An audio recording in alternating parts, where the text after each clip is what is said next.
Blog Talk Radio.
Niggas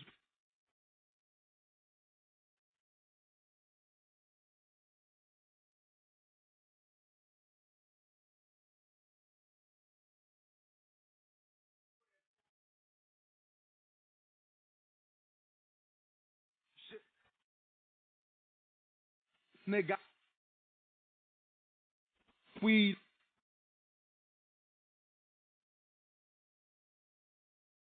nigga,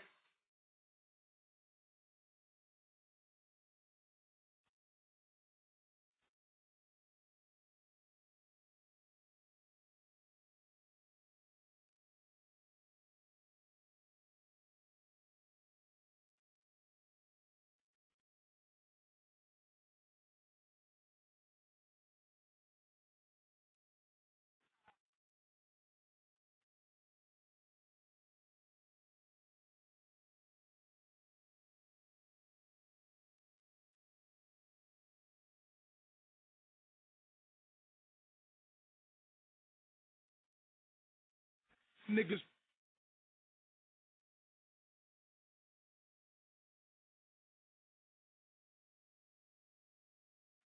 nigga, nigga, nigga,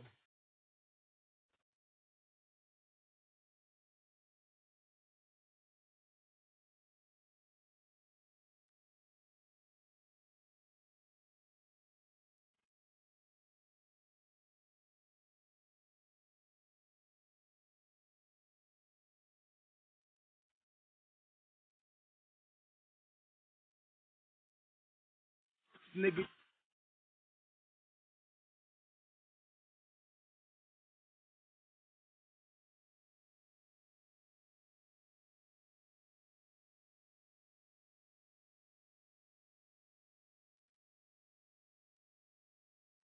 fuck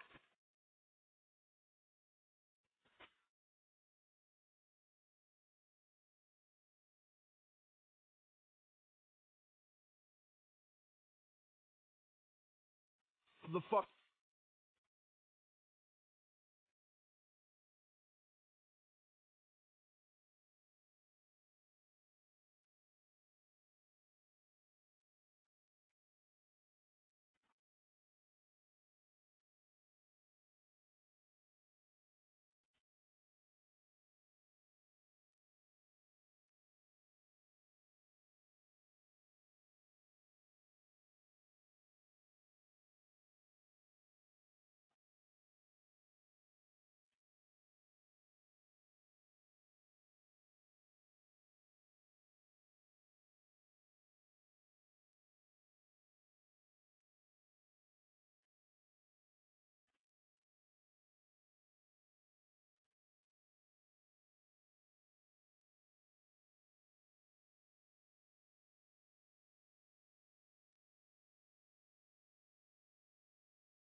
Peace, Black Power family. Welcome to another episode of Do Knowledge Radio, place where knowledge is born. This is your host, Knowledge Born Alone. We got the distinct pleasure and honor of having, welcoming back to the platform by popular demand, my brother, your brother, Shyaam The Liberator, to have an interesting dialogue. If you have a question or a comment for the brother, that phone number to call in is 713-955-0707. Again, that's 713-955-0707. Press 1 with your questions or your comments. So without any further ado, it becomes my distinct honor and privilege to introduce some and present to others, Shyaam The Liberator.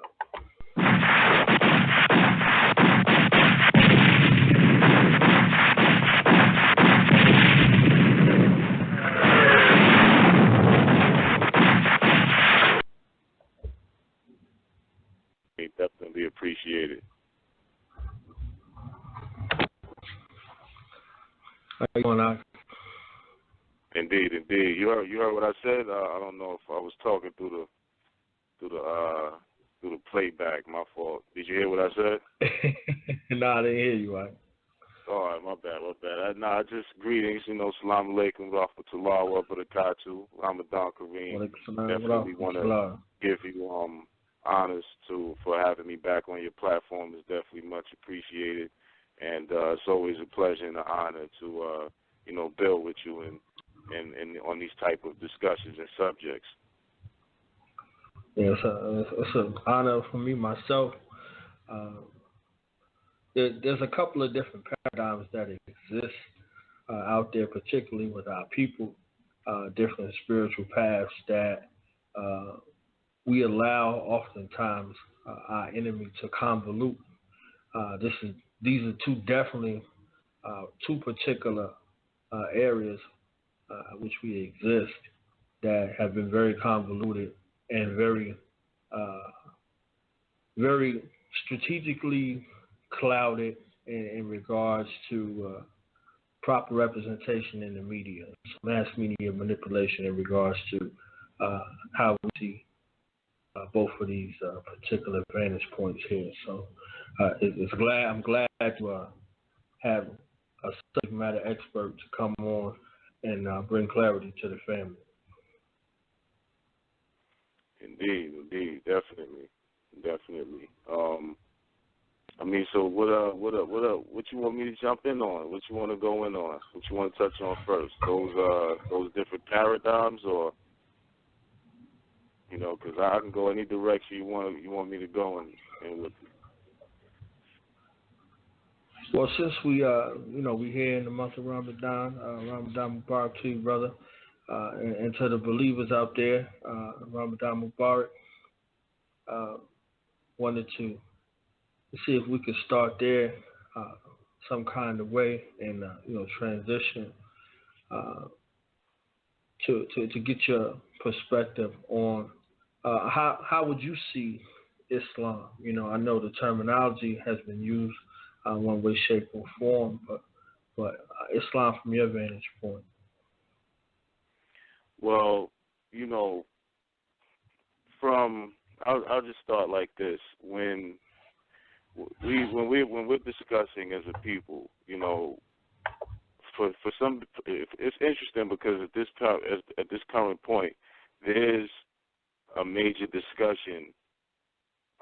Not that the discussion has ever went away, but I think now because of the age of the internet, I think more celebrities now are being more vocal about the social injustice,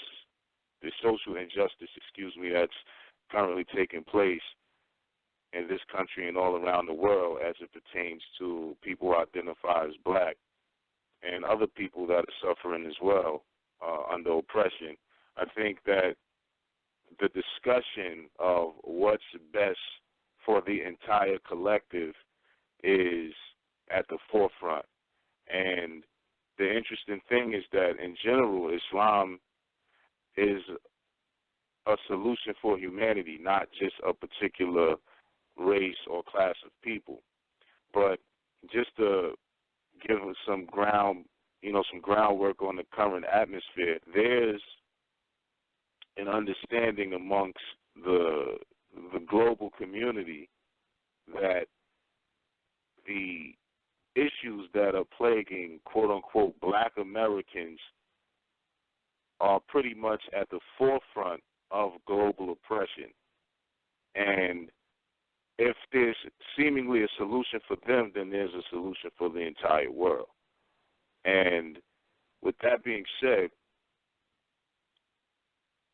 everything that is to be executed on other groups of people has already been executed on the quote-unquote black American population.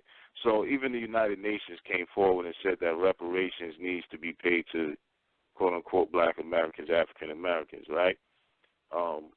So the discussion is the part of the global discussion is what this population is going to do or what's best for this population. Besides, and within this population, black men are the villains, the most vilified group of men within any particular group of people who are targeted for oppression. So if the woman and the child are being oppressed, it is because their men are being oppressed, because it's usually the men who are able to provide protection to the women and the children. The only other group besides that has the type of propaganda machine behind it that vilifies and villainizes that particular group is Muslims, and particular Muslim men. Okay, so there's a reason that these two groups are considered the biggest threats to the Western ideology or civilization, as is, for lack of better words. So when we look at these two components, right, we have to take a look at how these two groups came into, how do these two groups form to be the two biggest threats to Western civilization. And I'm only saying Western civilization because just to make it simple before we get into all of the semantics and the terminologies and different things. So the way these two groups came into being the biggest threat is because it all quite simply extends from the medieval era, the beef between the Christians and the Muslims, which never ended. And it's a beef that goes back beyond the Christians and the Muslims, which starts in the First, Second, and Third Punic Wars between the Romans and the Carthaginian Moors. So everything we see that is taking place today as far as these particular groups and collectives of the human family originates there. Okay? That's where it originates from. And that's very important to understand, not in the context that we have to be as or like those people in the past just to make a point today, but it's history repeats itself. Thing has an ancestry and a lineage, and when you trace the conflicts, you will trace the conflicts of today back to those particular points. And it's specifically because the names may have changed, the names of the parties have changed, but the lineage of the groups involved are pretty much the same. Now, I say all of that to say, even when we take a look at, like you said earlier, there's a conflict or there's a lot of propaganda that gets us to look at Islam negatively and religion. You know, you have a movement in general. You got the atheist movement, then you got those who identify with black who's jumping on the bandwagon as well, and they hate religion and, you know, all of these particular things. But there's an article on bigthink.com. It's BIGTHINK.com. And I've been saying this for quite some time, and science is beginning to catch up with it. And it's not that I completely agree with how this article arrives to its conclusion. I have my own synopsis. However, this particular article is about the cognitive origins of religion, and it talks about how religion and language developed in tandem with each other. They developed together, religion and language. So there is no language without religion or religion without language. Okay? So you have some people who, you know, they speak bad about religion, but what they don't understand is religion is humanity's natural form of politics. Not involving the dogma of things, but just looking at the politics of things. And you got a lot of people who are big fans of Egypt and Kemet. In Kemet, Egypt, whichever name people choose to use, there was a new set of deities that would come to be worshipped by every new dynasty that emerged. So if a new dynasty took over, they were going to come with a new pantheon of deities, you see. And it was the nature of the human interaction with the deities that determined the politics of that day, okay? So there's no way to divorce humanity from religion. Even atheists have a religion, which is to just be anti-religious, you see. So I'm saying all of this because it's very key to understand that this is the nature of human function. Belief in a supreme power or something higher than themselves is a natural instinct and a natural development of humanity. So sometimes people say that, you know, oh, religion is separate from, you know, spirituality. It's not. You know what I mean? It's just, you know. And then it's very good to understand as well that the word religion, perceived the word religion is a you know, it comes from the Roman time. It means to bind. But when you take, for instance, in Islam, it means the deen. It means the way or the law. You see, the same thing with the Hebrews or the Jews. It's not necessarily the religion; it's their law. When you ask, I had a conversation with a lawyer a few years ago, and I asked him. I said, "What does a country determine their laws based on?" He said, "Well, that's simple. Their laws are based on their religion." So there is no difference or no separation between human politics and their belief in higher power or higher powers. Okay?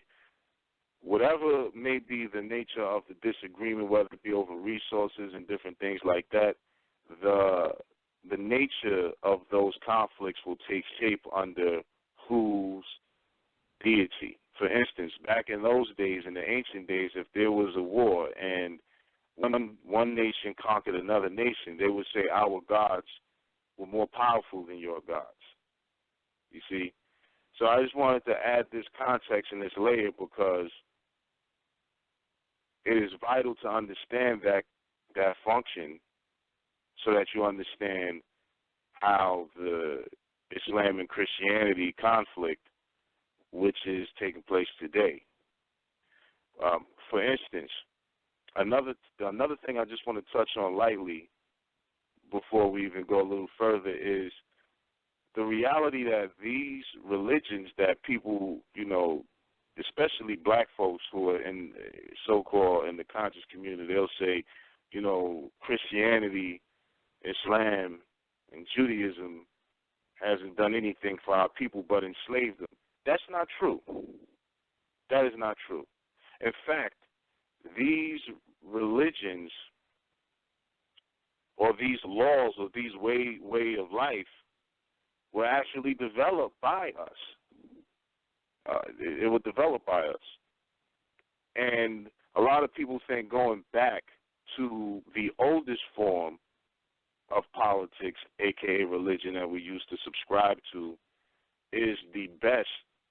But it's just like saying I prefer the cell phones from the 1980s versus the smartphones of today. I don't think if anyone had a choice to go back to the type of cell phones that existed in the 80s, the big, bulky type of cell phones with the antenna, versus the smartphones of today, they would choose the smartphones of today. These systems are refined by us over millennia. And, even though I'm not a big fan of Christianity in the form of how the slave master had taught it to the slaves in America or the enslaved in America, that was developed by us as well. You know what I mean? That's a fact. The Ethiopians, the Abyssinians, have the oldest Bible in the world. Okay? That's just the facts. When you even read about the Council of Nicaea, it consisted of North Africans as well who was a part of crafting that. And another thing is that people think the Romans represented a pale nation. They weren't a pale nation. They were a group of mixed people, and they took up the holdings that the Phoenician Carthaginians, who were the Moors as well, had the holdings prior to them. That's what they gained when they warred with the Carthaginians and took over. All of these components are very key to understand because this is where modern-day law extends from or comes from. When since we went through all of that, we put that on the back burner for a second, and let's just talk about how we got to this point. The way we got to this point was several ways we got to this point, but one significant way was when the Crusades began. And they began due to the various succession of papal bulls and edicts by the Roman Catholic popes, dating back, I believe, to the 1090s, maybe even earlier, but my recollection is from the 1090s, wherein which they had said that there were Muslims killing Christians and Jews in Jerusalem, which was a lie. The European princes and kings and the Roman Catholic Church at that point were pretty much broke. Okay, they didn't have any that much wealth to go along in the western part, because at that time you had the Eastern Roman Empire, you had the Western Roman Empire, and they were having like two different emperors, So the Pope issued an edict saying, listen, if you go and you attack and pretty much steal and rob the Muslim lands, then I'll forgive you of your sins and you can get to heaven. And so that sparked, poor men in Europe signing up to just go on raid expeditions in what is called Turkey today, but it was Constantinople back then, and in Jerusalem. You know what I mean? So that kicked off the Crusades. And in fact, it was the Muslims protecting. But they were protecting the people out there. Anybody can watch the movie Kingdom of Heaven. It's a pretty good movie. It goes into some details. But anyone who does a thorough study will realize that The Pope lied. There wasn't anybody killing any Jews or Christians over there, and they did it so they can have an excuse to run in and rob and steal and rape and pillage, and that's just what that was. And that's a part of that particular system of doing that extended all over the world, and it's called the Christian doctrine of discovery, and it is the basis for the jurisdictional authority, all European nations and their colonial holdings, in particular the United States, and it's inheriting it from England, who inherited it from the Roman Empire, the Roman Catholic Empire, the Catholics. You know what I mean? So the issue is it's also something significant people need to be aware of is this treaty called the Treaty of Westphalia. The Treaty of Westphalia is a treaty between the various Christian sovereigns of Europe and the Pope, or the Roman Catholic Church, which stipulates that the Christian sovereigns can govern their lands without the authority or the administering of exclusively biblical law in their lands. This is the beginning of what today is perceived as secularism, in which there's an illusion of separation between church and state, or an illusion between the fact that people who are quote-unquote non-religious shouldn't be governed by religious law. Okay? Now, this is significant because if anyone looks deep into the discussions of this Treaty of Westphalia thing, the doctrine that is being utilized to form this particular realm of secularism is what's considered the grace of Christ, or the grace period. Okay? Now, the grace period, for instance, like if you owe a bill, let's say you owe a bill, your bill is due every 30 days, and the creditors give you about another 5 to 10 days to pay it off without giving you an interest charge or something like that. That's called a grace period. Well, that's coming out of the Christian doctrine of grace, when they say that the Christians are under a grace right now. You know what I mean? So it's pretty much this time frame where you have to sin. You can just sin and, keep asking for forgiveness, and, you know what I mean, you can make up for it before Christ come back. The grace period is between Christ's ascension and his return. Okay, that's what the grace period is in the Christian doctrine, the way the Roman Catholics interpret it. So this is the beginnings in the Treaty of Westphalia of what people see today. So, like for instance, when you look at the case law and the legal discussion behind the legalization of gay marriage, the courts were consistently using the traditional values. They kept using the term traditional values. The traditional values goes back to Christianity, their belief in their religion. Okay, so this concept that people also say the founding fathers were deists. They weren't big on Christianity and things like that. It's all I can say is European man speaks with forked tongue. You know what I mean? Because his jurisdictional authority extends back to what you would call he'll use, let's say, for instance, someone goes into court and invokes jurisdiction, which I've done on several occasions. and say they don't have any jurisdiction over my personal subject matter. They'll say we got the state statutes give us territorial applicability, which means that because it's happening in our territory and lands that we claim, we have jurisdiction.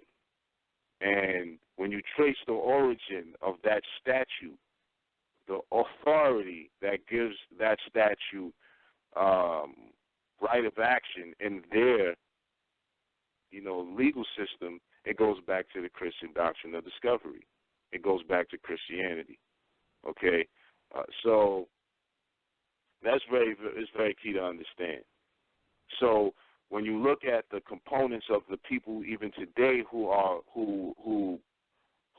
put a lot of propaganda behind vilifying Islam, it's the right-wing Christians, because they are sticking to their roots. The conservative, conserve means to keep something the way it was, or to return back to the way it was in politics. So what they're trying to conserve is the Christian values, the Christian system, and they have a right to do that. You know what I mean? That's what they choose to do. That's what they choose to do. That's not the point I'm getting at. The point I'm getting at is why we see so much propaganda towards Islam, because the conflict didn't start with the Twin Towers. The conflict didn't start with the oil crisis with Iran in the 70s. The conflict didn't start with the British and the United States creating Wahhabism in Arabia, helping Ibn Saud take over from the Ottomans. It didn't start there. It starts at the Crusades. And the Crusades is a continuation of the conflict between the Romans and the Carthaginians. You see, that's how we have to look at this thing, because if you try to cut one period off, then you will cut yourself off from understanding that this has been a conflict that's about 2,500 years old. Okay? It's a conflict. It's some even to say that it goes back further than that, but we don't need to go back that far to establish this premise. So, that's the backlog information in regards to why there's a lot of propaganda towards Islam in this paradigm today. Even when you look at the Brexit that Britain has gone through, I posted a video from a short interview from someone in the news media, asking a quick question to this older British gentleman, and he said that this whole thing is about stopping the Muslims from coming into Britain. You know what I mean? We want to stop the Muslim invasion, pretty much. This is the same language that was used during the Crusades. You see, and so I'm gonna say a little. I'll stop right there, and I've been talking for a minute. I just want to see if you still follow what I'm saying, if it's making sense to you. I'm good, brother. You're building your points. You know what I mean? This is your time, man. Last time we kind of had like a little too much interaction with unlearned, gentlemen. So we get an opportunity to really do, lay it out, for the people. Indeed. Honest. All right. Well, with that, we'll pause at that angle, and we'll start at this angle. Again, there's been a lot of propaganda within the black community as well against Islam, and the interesting thing about it is it started. I'm trying to remember the exact conference, but it was a conference. I'm gonna put this out there, but anyone who wants to make sure you come check us out at Murakush Society, and you'll get the actual sources and facts. But I have to interject this portion. There was something which the Europeans, it was some kind of conference. I think it was a UNESCO conference, where the the Europeans were getting blasted pretty much for slavery and Christianity and slavery having a huge role in, African Americans being where they were at in life, and they began to, say, oh, well, the Arabs, involved, engaged in the slave trade as well. You know what I mean? They had a lot of slaves as well. They was enslaving Africans as well. And so from that point, you have your destruction of black civilization. You have a lot of, different literature to come out and discuss how the East African slave trade or the Arab slave trade was just as worse, if not worse, than the Christian slave trade or the transatlantic slave trade, which is not really right and exact. You know what I mean? And then you'll hear people say, oh, the Moors and Islam is responsible for the downfall of, they're responsible for the downfall of the black race. So I just want to start there, and I want to clear up some of that type of stuff as well. Something that should be taken into consideration is these terms that we're using to identify a lot of different things. These terms do us no justice. Number one, Arab is older than the word Africa. Now, I've seen some people try to say, Afrika or Afruka, and Afri means, I've seen all the variations, but it doesn't stick. You know what I'm saying? Arab is older. The term Arab is older than Africa. Okay? So what's very key to understand is who the Arabs are. Now, most people just believe that Arabs are from Arabia. Now, even in Destruction of Black Civilization, Chancellor Williams says two things. He says that there isn't a tribe in Africa that is originally from the location where they're currently situated. Paraphrasing. He also says that Moor is a term that we should fight to have recognition as. You know what I mean? But I'll digress on that point and get back to that later. The reality is that the West Africans, and I had a show with Dana Reynolds on my show, on my platform, who's a scholar. She actually wrote a foreword in Ivan Van Sertima's book, and she established on the show and confirmed that 98% of the West Africans are from Arabia. They're from Arabia. Traveled there. And history tells us that the Arabs that the West Africans are a culmination of Berbers and Arabs. And the Arabs say that the Berbers are just Arabs who left Arabia before they did.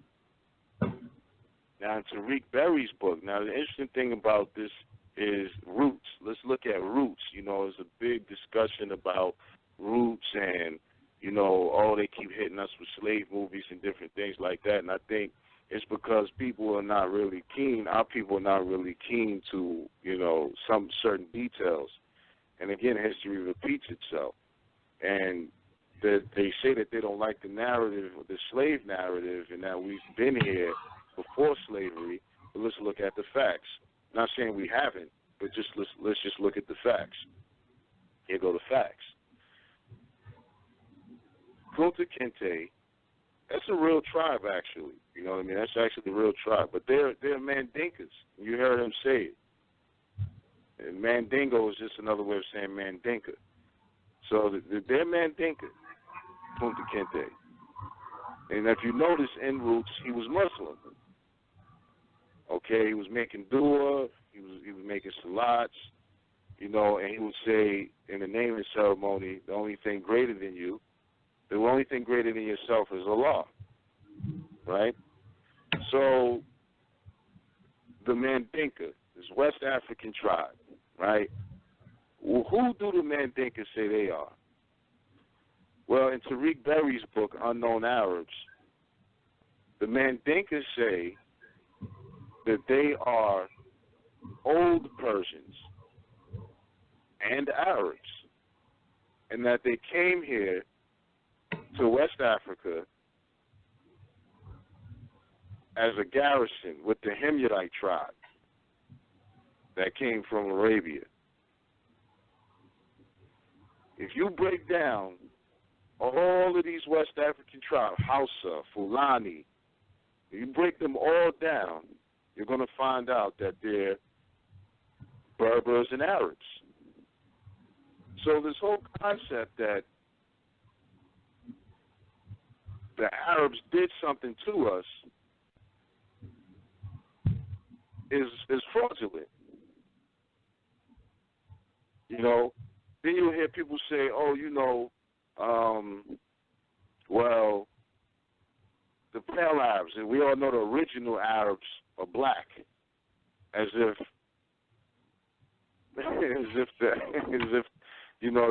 there's no dark Arabs anymore. But again, when they say that, they'll say pale Arab. Now, when they say pale Arab, they say that to separate from the quote-unquote original dark Arab.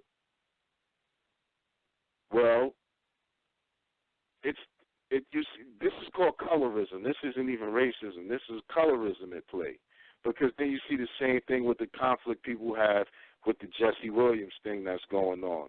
You know, you see in America this thing with the quote unquote light skinned blacks and the dark skinned blacks. You see, so in general, I mean, black is black, right? See, this is why, you know, we have to start getting into what identity is. Black is black, right? So if black is black, how can you have a light-skinned black and a dark-skinned black? And then they'll say, you know, black come in all colors, in all shades. You know, the term black is a ever-evolving term to fit whoever's using it for whatever context they want to use it for. So it's not a fixed term or fixed definition with a specific set of applications. See, so that part of the discussion is what I call the hypocrisy when understanding these points of views.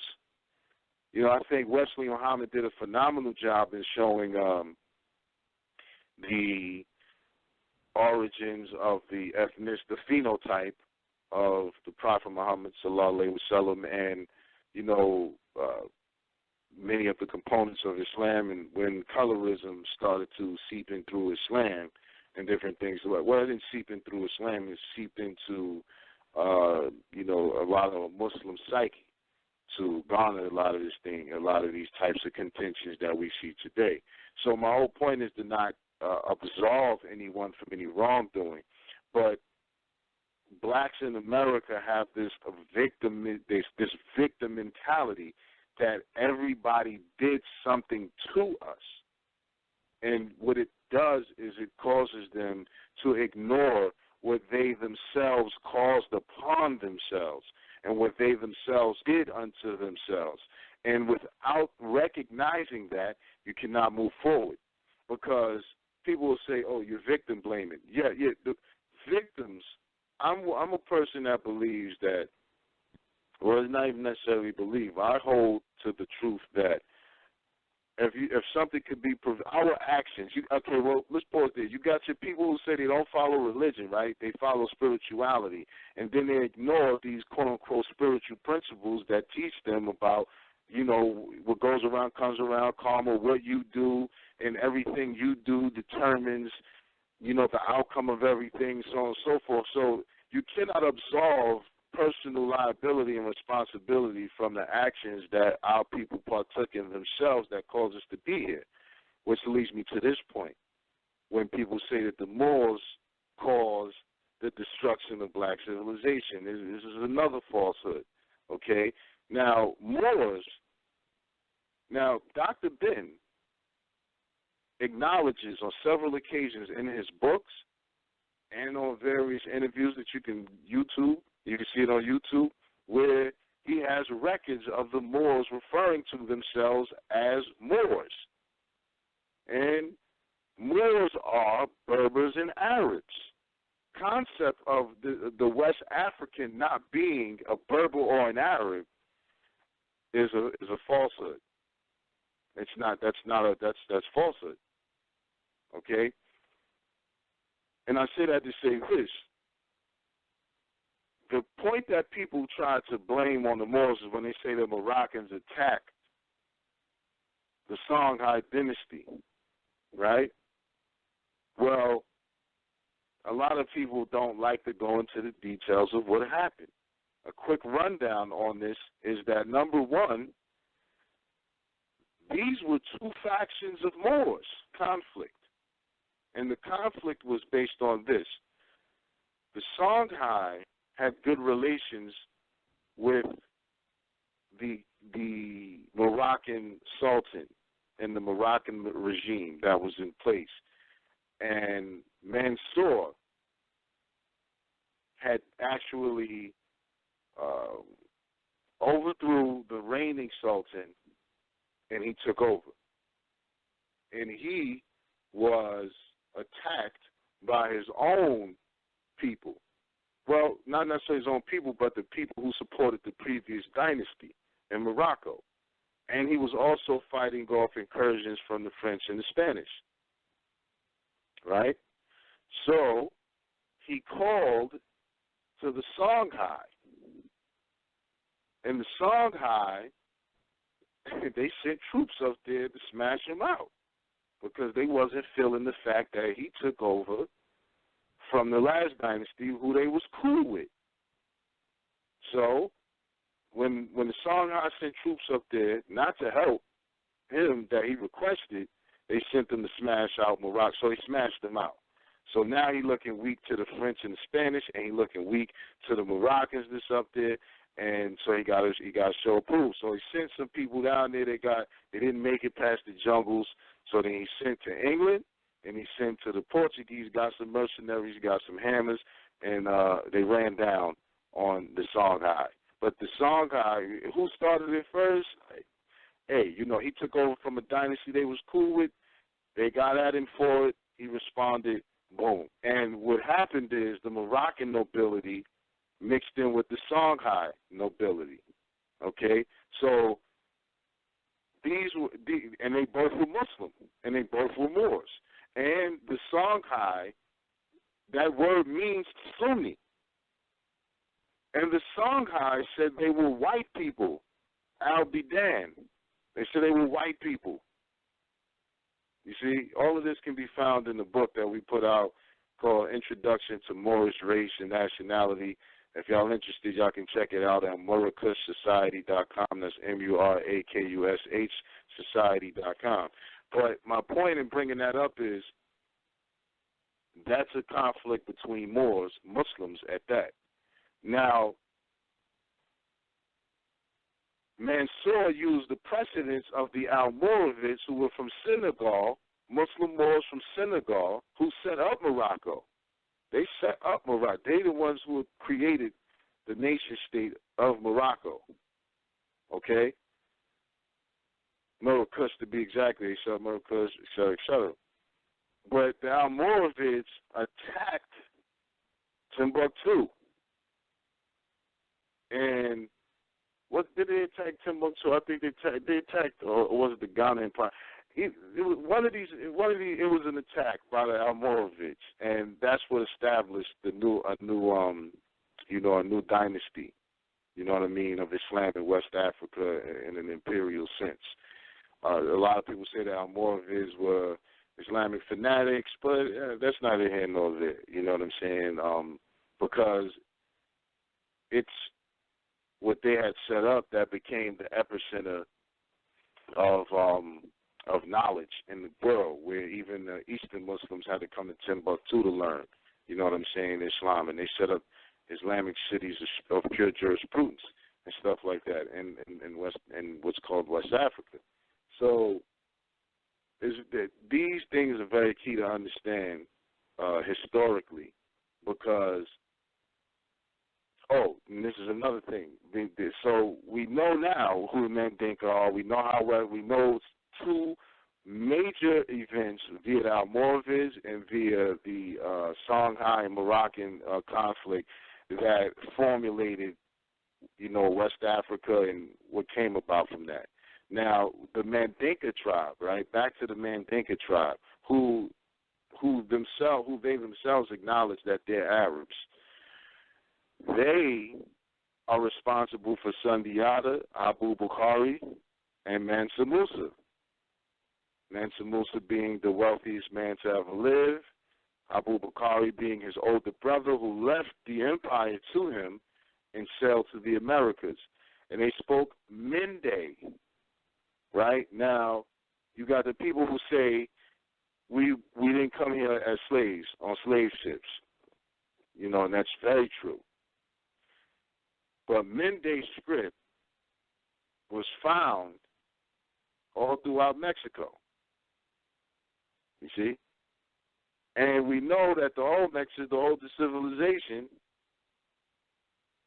in the Americas that we know of. And Bukhari sailed to the Americas 186 years before Columbus, but that was just that expedition. And the proof is in the Mende script that was there, so on and so forth, and even dating back and stuff like that, even to the time of the Olmecs and so on and so forth. So my point is that we have an established that Muslim Moors, i.e. Berbers and Arabs, sailed to the Americas. They came from Arabia, even to West Africa. Even when you look at tribes like the Bamileke, in the Cameroon, that's largely populated in the Cameroon. The Bamileke say they came through from Egypt when they were being invaded, when Egypt was being invaded by certain Arabian and Persian forces. They fled to the interior. So they say they're from East Africa. They say they're from Egypt. They're from the Nile Valley. And half of their people converted to Islam, half of their people converted to Christianity, and a portion of them were practicing Judaism. And there's actually even a huge amount of West Africans who identify as the original Hebrews, or part of the Hebraic tribes. All of this is consistent, too, with the history because the Ghana Empire was a Hebrew empire. You see what I'm saying? So these things, and then the other thing is they say that Islam spread in Africa by the sword. The African sources do not say that. They don't say that. You don't have an actual war on the theological aspects of whether Hebrew, Christianity, or Judaism, Islam or Judaism or Christianity in Africa until the Fula Wars, which is about in the 1800s, you see? So a lot of the propaganda to even turn us away from Islam when a lot of us, 90% of us in the Americas who were trafficked to the Americas and who were here before the trafficking of us to the Americas were Muslim. That's just the fact.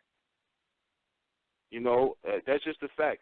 And when our people chose to convert to it, that doesn't necessarily mean that they were forcibly converted. You know what I mean? So these things are very key and vital to understand. So this pretty much places us in the epicenter of the conflicts that we're facing today, because when we look at the demonization, as I talked about earlier, between these two groups, being black men and Muslim men, and out of the Muslim groups and out of the black people, this is where it extends from. Now, black itself is a placeholder term. The apologies for slavery that were put out by the Congress says that whereas Africans were stripped of their names, they were subjected to indignities of being stripped of their names and heritage. Now, if anybody watch Roots, you see the significance of the name. He wanted that name, wanted to keep his descendants aware of the name.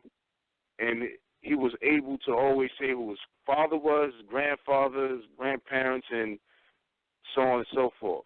You know what I mean? When you look at the royals of Europe, the elites of Europe, right, or who people identify as the Illuminati, it's their ability to trace themselves several upon several generations back, showing that their family lineage is intact.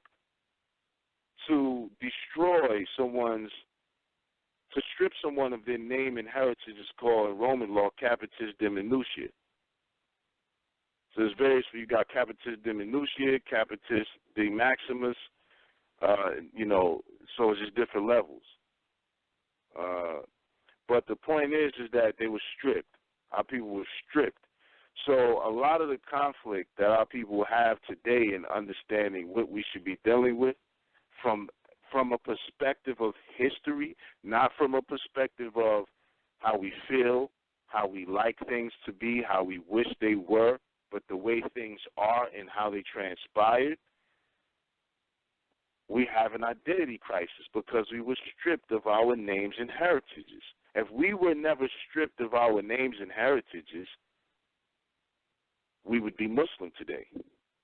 When you look at the West Africans of today, they're Muslim. You have a couple of tribes like the Yoruba tribe and other types of tribes that, they still hold on to the animist ways, but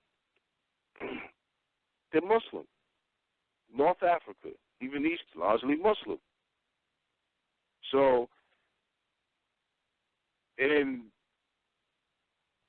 was in those areas before Christianity was in those areas. You had Christianity up on the northern coast, you know what I mean, that was, around the time when it was first being established.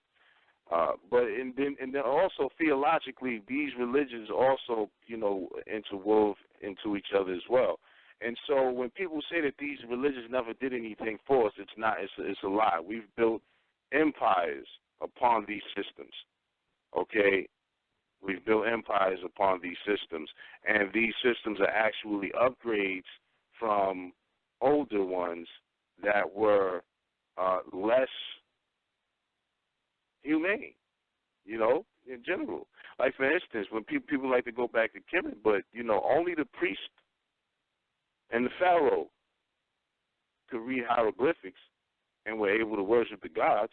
Everybody else was just subject to that. And then, people talk about, I'm not going to worship any mystery god. Well, back then they were worshiping another human being as God. Now, this whole concept that, Egypt, we all gods. No, it's not true. That is not true. Only the pharaoh had the title of God. He was a god king. There was an era of people who were claiming to be god kings and stuff like that. You know what I mean? That's just like today if Obama said, I'm the president and God. Y'all worship me. I wonder how people feel about that. So it's not to knock it. I'm just pointing out some key facts that we have to become astute in political science, world history, and theology to understand the culmination of how these things interact and why they play such an important role and significance in our in our struggles today. So at that point, I'll just take a minute. If you got anything else you want to ask me, whatever, I'll keep going. But because there's certain other things I want to get into, but I just want to give you a chance to, if you got anything to ask me or anything to add to the pot on that. Well, I did have a question. I was on the site, and the books, are they physical books or are they PDF books? No, they're physical books. The introduction to the Moorish race and nationality is over like 500 pages. That's just filled with that. The reason that book is real special too is because it's a compiled list of all the case citations, all the historical references, all of the raw data on Moors collected for over 2,000 years, of just raw data pertaining to Moors. So it's to nullify the discussion when people say, oh, the Moors are not a people, the Moors are not a nationality, or Moor isn't this, or Moor isn't that. Where you cannot find another term that so significantly identifies a people in their action like that term, and we've documented it in that particular book. We also have a book, Introduction to Moorish Treaties, which is a collection of over 400 years of various treaties between Moors and the European nations. And this is very significant because you trace history by following the wars. Today, you go back to the Gulf War, the Afghanistan War, Iraq War, the Vietnam War. These are defining moments in histories. So history is either written by the victors, or those who are victorious, or however it's put. But the reality is that the treaties are the pinnacle of international law. So when you want to discuss certain things, you have to, and you want to discuss it from a factual basis, because history and law are supposed to be taught as one, you'll have to go back to the treaties. You see what I'm saying? And, there's no treaties of us as West Africans. You don't hear that term. You hear more.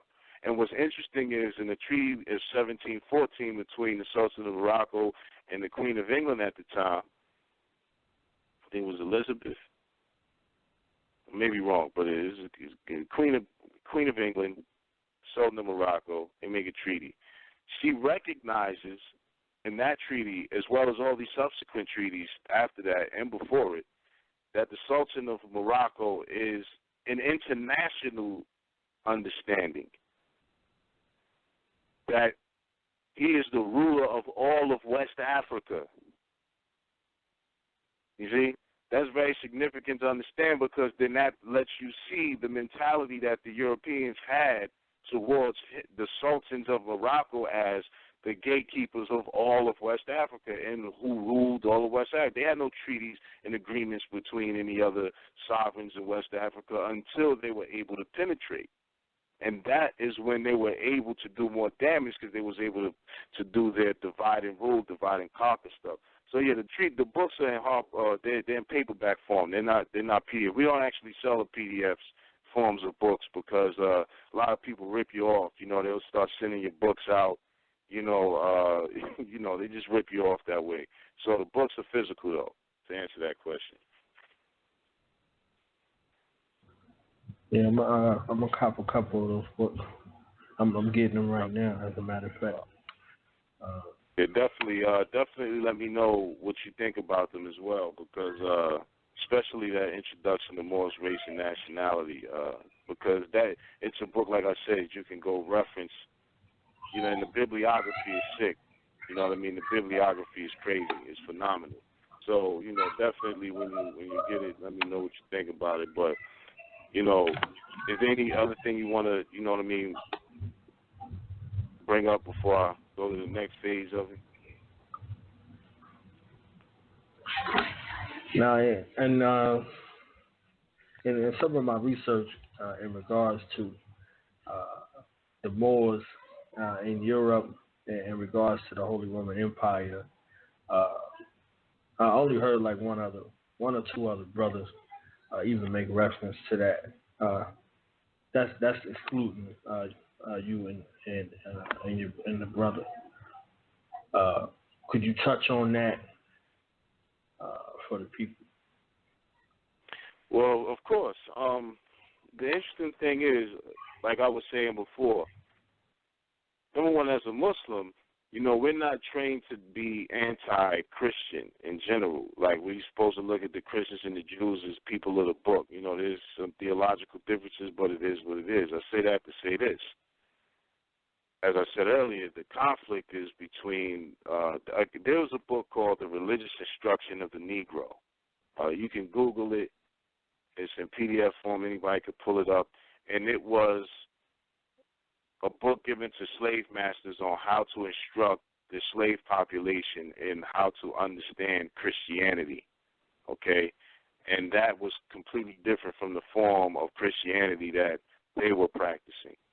So my biggest issue with it is that in and of itself per se. Now, that being said,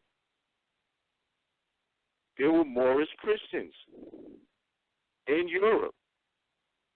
The first ruling dynasties in Europe were Moors, who were Christians after the Roman era. This is a fact. In fact, there's the GSCE, which is like the British Council on their curriculum, their school curriculum, are teaching that Africans, i.e. Moors, were in Britain before the British, per se. They're the indigenous people of Britain, of England. You see what I'm saying? So this is something that even the British school board is teaching. Now, anyone could go to Mac Ritchie's book, Ancient and Modern Britons 1 and 2, and he's going to tell you that the Egyptians and the Moors are the same people, and he's going to touch on a lot of the sovereigns who were in Europe who were Moors. You know, I did a video, I did a live stream presentation in 2011, and I got it up on my YouTube channel. Y'all can go to Shyaam The Liberator, just type it in on YouTube, or type in Illuminati Bloodline, Stolen Legacy of the Moors, right? And I did a video on a detailed video going into all of the different, you know what I mean, particulars on the Moors in Europe and how, you know, how we ruled it, how we ruled Europe, and you know, actually I play a video as well that discusses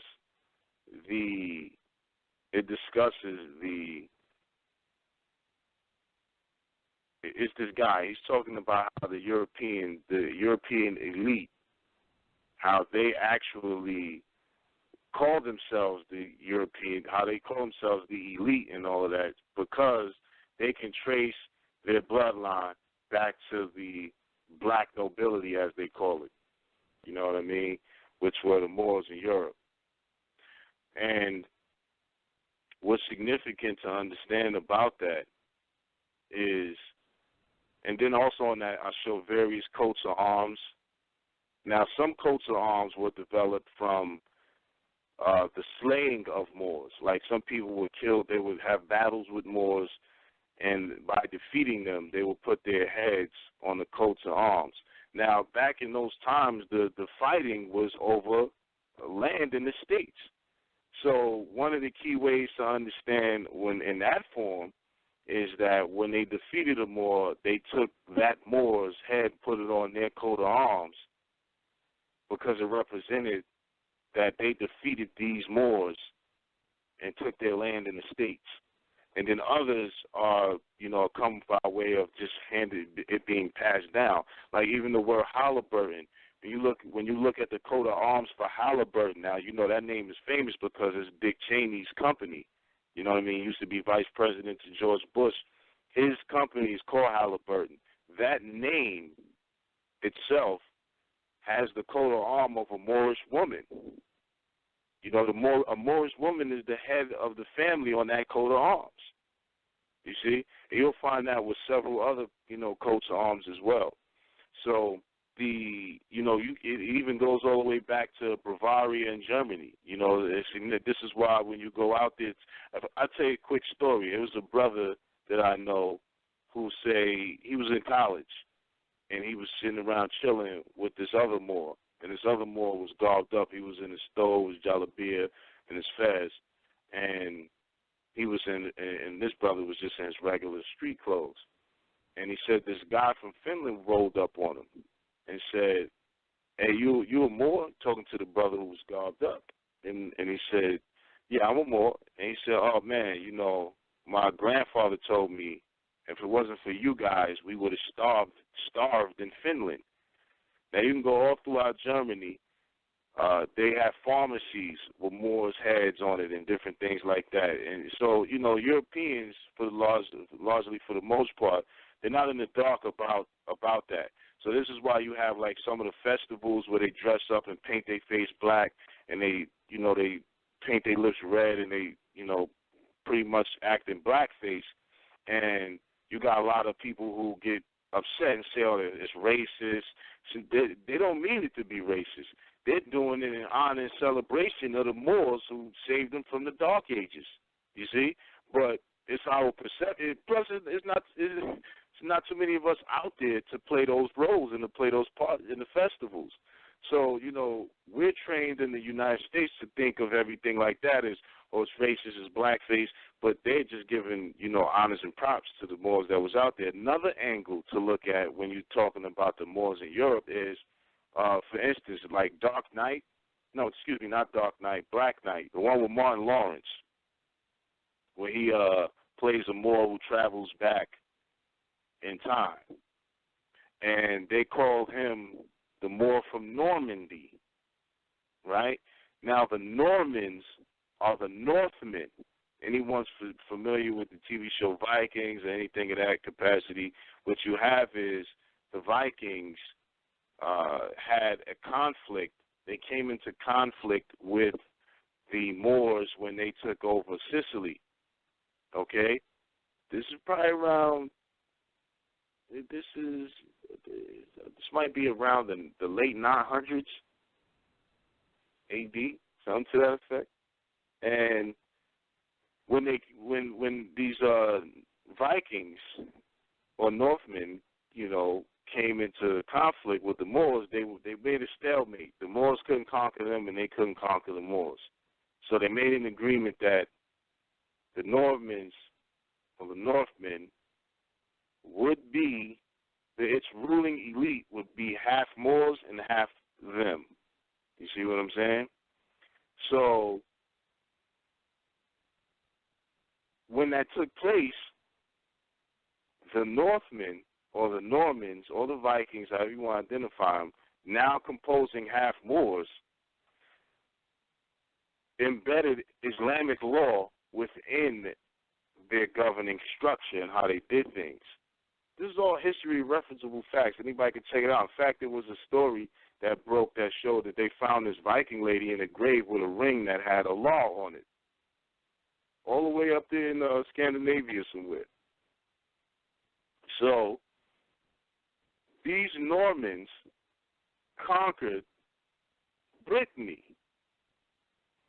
And when they conquered Brittany, they brought their law, and that is what became the law of England, the common law of England. This is why you'll find all throughout European history, especially their legal structure, parts of Islam. Parts of Islam you're going to find all through it. The admiral comes from the Amir El. You see? So a lot of these different things that people, they just don't understand history. If you've done thorough study of history, you'd know that you cannot discuss European history without discussing the Moors. That's because they're one and the same. You know what I'm saying? And you can't discuss it without Islam either. You know what I'm saying? Because Islam is what brought Europe out of the Dark Ages. You know what I mean? It's what brought it out of the Dark Ages.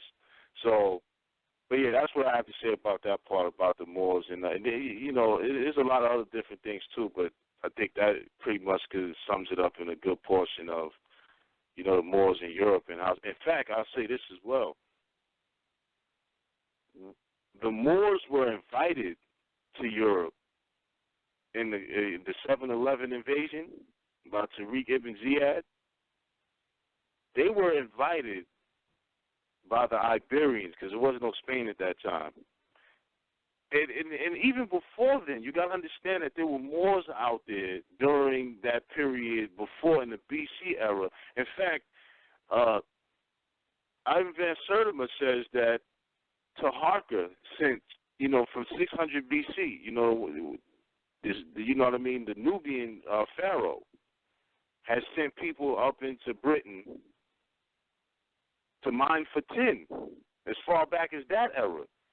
Now, when you go fast forward to the Punic era, the Hannibal era, you're talking about 100 BC, give or take, and there were Moors left over from there as well that's up in those areas, you see. But scrolling back down, to the timeline, because that's how I see things. I see it all in the timeline. I just got to jump from date to date. So when we scroll past down the timeline up into the time of Tariq ibn Ziyad, the Roman Empire falls, the Visigoths and the Vandals, they take over, they sack everything, and now they run in Iberia. So the nobles of Iberia at that time, and there were a considerable amount of Hebrew Jews there as well, they called to the Moors to come help them. So it wasn't an invasion. That's if you're looking at it as if you're a Visigoth or a Vandal. The nobles who the Visigoths and Vandals were taking over from called on the Moors to come help them expel the Vandals and the Visigoths, as well as other parts of Europe as well, as far as the Islamic Moors, because there were already Moors there who were Christian. You know what I'm saying? So, and see, that's the other thing, too. People say, to be a Moor, do you have to be Muslim? No, Moors are Berbers and Arabs. Not all Arabs are Muslim. However, the glory that people are trying to claim is the Moors, and the benefits of being a Moor that a lot of Moors are trying to benefit from comes under the rule and the conquest and the glory and the expansion of the Islamic Moors. Okay? So I just wanted to establish that. But, yeah, that's something to consider when we talk about the Moors in Europe.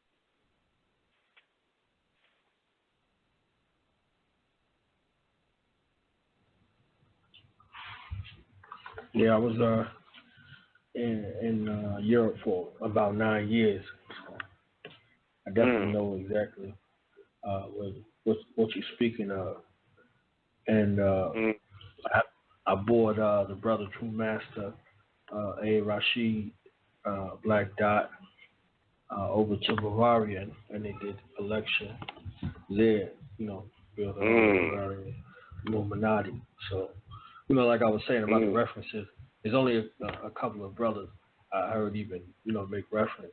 In the broad sense, it became common conversation over time, or the Moors ruled Spain, the Moors ruled Europe for X amount of years. But as far as, going in depth and even to the coat of arms and, the festivals and everything, you know what I mean? It was all out there. So, that was a brilliant time. Indeed, definitely. Now that's interesting. So so you already know everything I'm saying is fact. You witnessed it for yourself. You know what I'm saying? Right. And a lot of people, they'll try to gloss over this because they don't really know to what depths and what this means to global history. And that's why when I said earlier about saying Western civilization, for lack of better words, the term Western civilization did not get used until the Moors fell in Europe, and the last stronghold being Granada, because Western civilization was Moorish civilization. In fact, they called Morocco and that part of West Africa, they called the Maghreb, which means the West. You know what I'm saying? And the interesting thing about it is a lot of these things that people conveniently leave out is what gives us this incomplete picture. Now, some people, I definitely want to, because last time, like I said, like you said as well, when last time I was on your show, certain things it just didn't flow right. But let me just clear something up as well, because I hear a lot of people say stuff like, well, we're not all Moors. All right, well, I don't necessarily like saying that we're all Moors either, because people have a right to choose who they want to be. That's even the law in the United States. You know, you are who you say you are.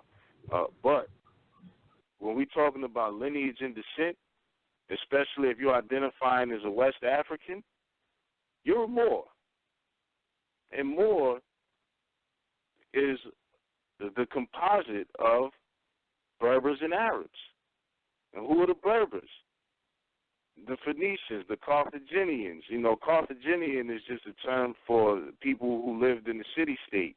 You see, Phoenician means purple, Punic means purple, so one and the same.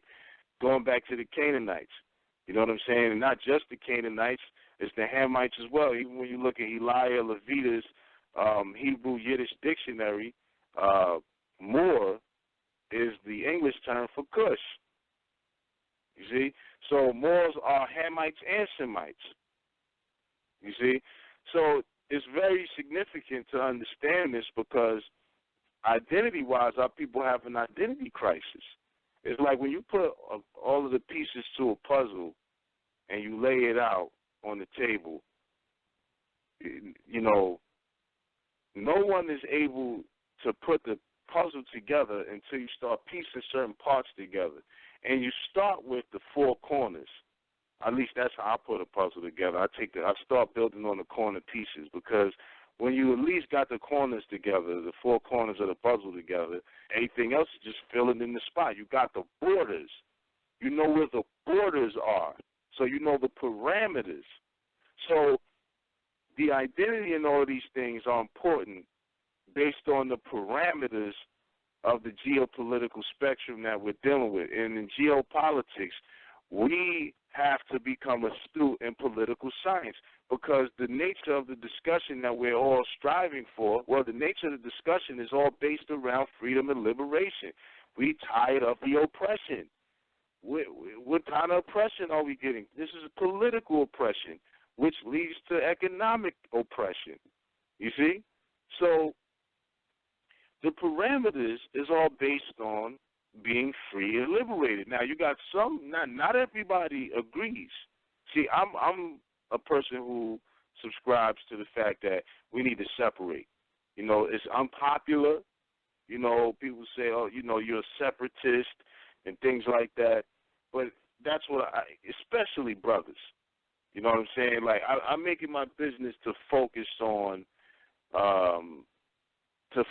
a lot of what I'm saying to the men because unless the men take certain actions, nothing's going to get done. You know what I mean? It's just not going to happen. The men don't do it. Okay? And the fact is that you got some Moors who don't believe that we should separate. You got some black folks who don't believe that we should separate. You got some people who believe we need to, you know, we need to figure out how to work within this system.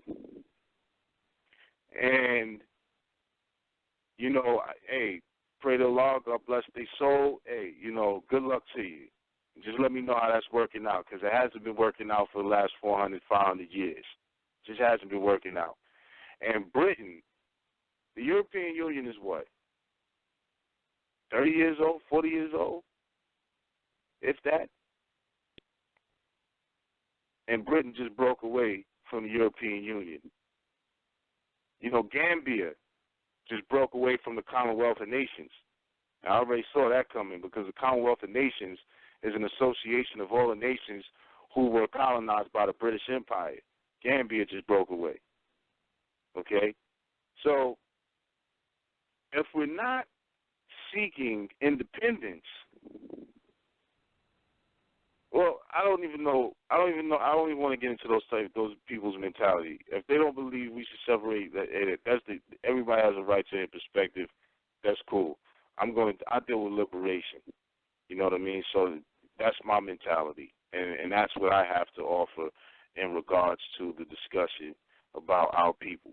So when we talk about liberation, independence, and separation, and doing our own thing, we have to come to the conclusion of the identity crisis we're facing. You know what I'm saying? We don't have, you know what I'm saying, we don't have the concept, our identity matters to this whole scenario, and how that identity is to be acknowledged in the political, legal realm. You see what I'm saying?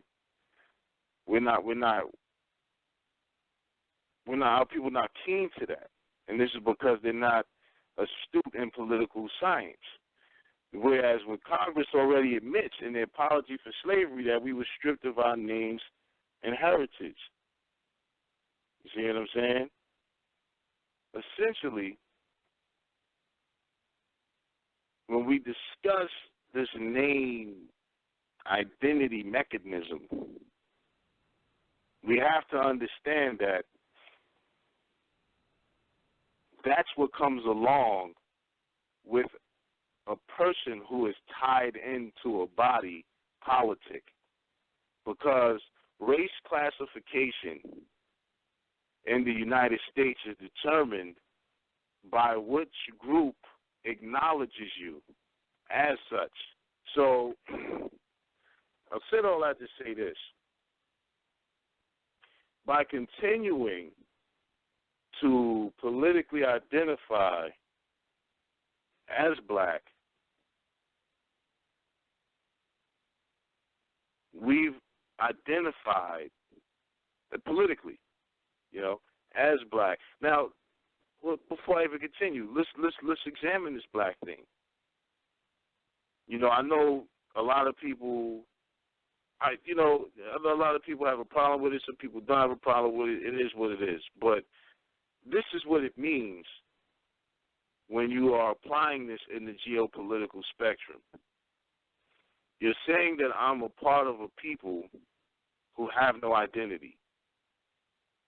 When you look up African American, they're going to say African American starts in the 1700s or the 1600s, late 1600s, right?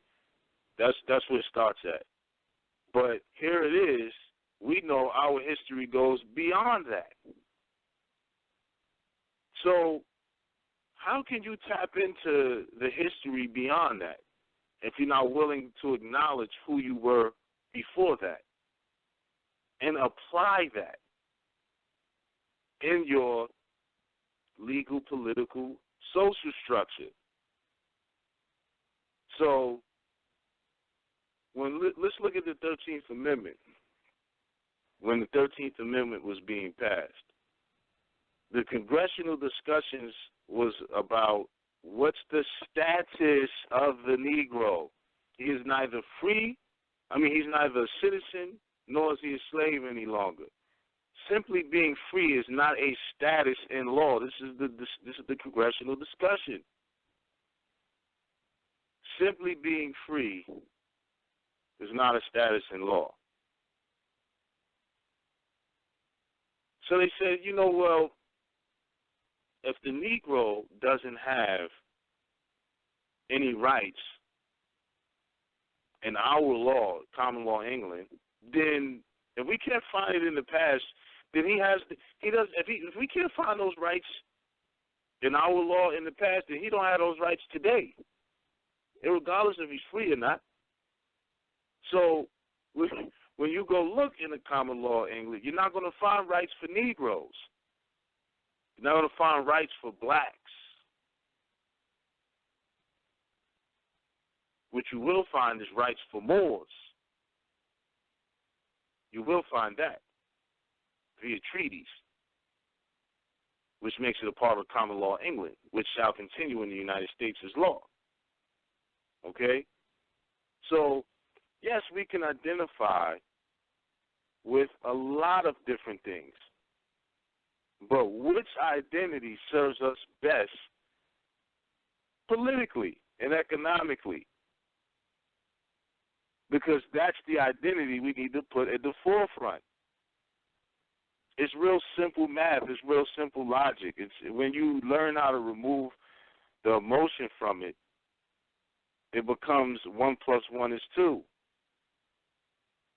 5 times 5 is 25. It becomes simple mathematics when you look at how these things is laid out. So when we're looking at the identity crisis issue, we have to look at it from a realistic point of view. For instance, in Amistad, there was a question. He said, when the lawyer was, he asked the judge because the brother asked him something in Mandate, because they were Mandinka as well. And he asked the judge, he said, yeah, the client wanted to know, is there any treaties with Africa? He said, there's no treaties with Africa. Treaties with Africa? They had treaties with Morocco. They had treaties with Morocco. That's because nobody before colonization named whole entire continents. So this is why when people crack me up, they'd be like, Africans, Americans ain't African. We're Americans and American and Asian. Nobody named the whole entire continents prior to colonization. That's a purely European geopolitical construct. Okay, we identify stuff by lands, nations, and natural environment formations. You know what I mean? The mountain of such and such, and the land between the seas of this, that, and third. You know what I'm saying? We didn't name whole continents. Okay, so that's very important to understand. But my point is that when we look at that, then we have to say to ourselves, our identity. Again, this is not the only thing we need to do. Like on the last show that I was on of yours, and they were like, well, I don't see how that's going to change anything doing that. You know what I mean? How's that going to change anything? And it's like, I'm not saying this is the only thing we need to do. There's things we need to do spiritually. There's things we need to do moralistically. There's things we need to do economically. There's a lot of other things we do. But one thing is for certain is that we have millionaires and billionaires already. We have influential people. We have this. We have that. We spend, $2 trillion a year, on nothing. So that's not. It's not that we don't need those things, but they're pieces to the puzzle, but they have to fit in context. The one thing we haven't done is dealt with this identity crisis. Okay, African American was created by Jesse Jackson in the 70s. You know what I'm saying? Afro and African American. So, come on. All right, we have to deal with this identity thing. And the identity we deal with has to be an identity that gives us the footing in the legal political structure. So people will also say, oh, well, white men not going to respect this. It's not about getting him to respect anything. You see, we're such a victimized people that we're doing things with the intention of getting approval, but it has nothing to do with that. It has to do with, when you look at it, it has to do with the fact that we have yet to be something that is irrefutable. Okay? They'll say the Egyptians weren't black. Europeans, they know the game they playing when they say, oh, the Egyptians weren't black people. Because they know black is a status. It had nothing to do with the skin complexion. This is why somebody like Mustafa Hefni, and he's ignorant as well, but, he comes from Egypt to the Americas, doesn't live around black, quote-unquote, black folks, or even do business with them, but wants to be considered black because he has dark skin. They said, no, you from Egypt, you white. Your status is white. You see what I'm saying? And people want to disregard what the Songhai Empire had this same perspective on it. We all know the Songhai Empire, smack dab, middle of West Africa, they say they white people. I'll be damned. So the point is that, and then we look at Rachel Dolezal. She says she black. She took steps to be a part of the black community, which solidifies the fact that she's black, because Supreme Court case law in the United States stipulates that to be considered a particular race, you have to be accepted by that race, okay, or that group of people. So, and you have to be, living, doing business with them, living as you're part of that community. You know what I mean? So it's very important that this identity issue is dealt with. Now, we give courses. We have courses on our site that pertains to it. We actually have Status Corrections Book 1 and 2. It's available on Murakush Society .com as well. And we pretty much lay it out because you got some people who believe that correcting your status is a farce. It's not. I know me and my people, we coined the term back in 2010. And you had some other people who ran around with the term, making it into a UCC thing, and has nothing to do with that. It's about correcting your political status legally, your identity. You know what I'm saying? Which can be done.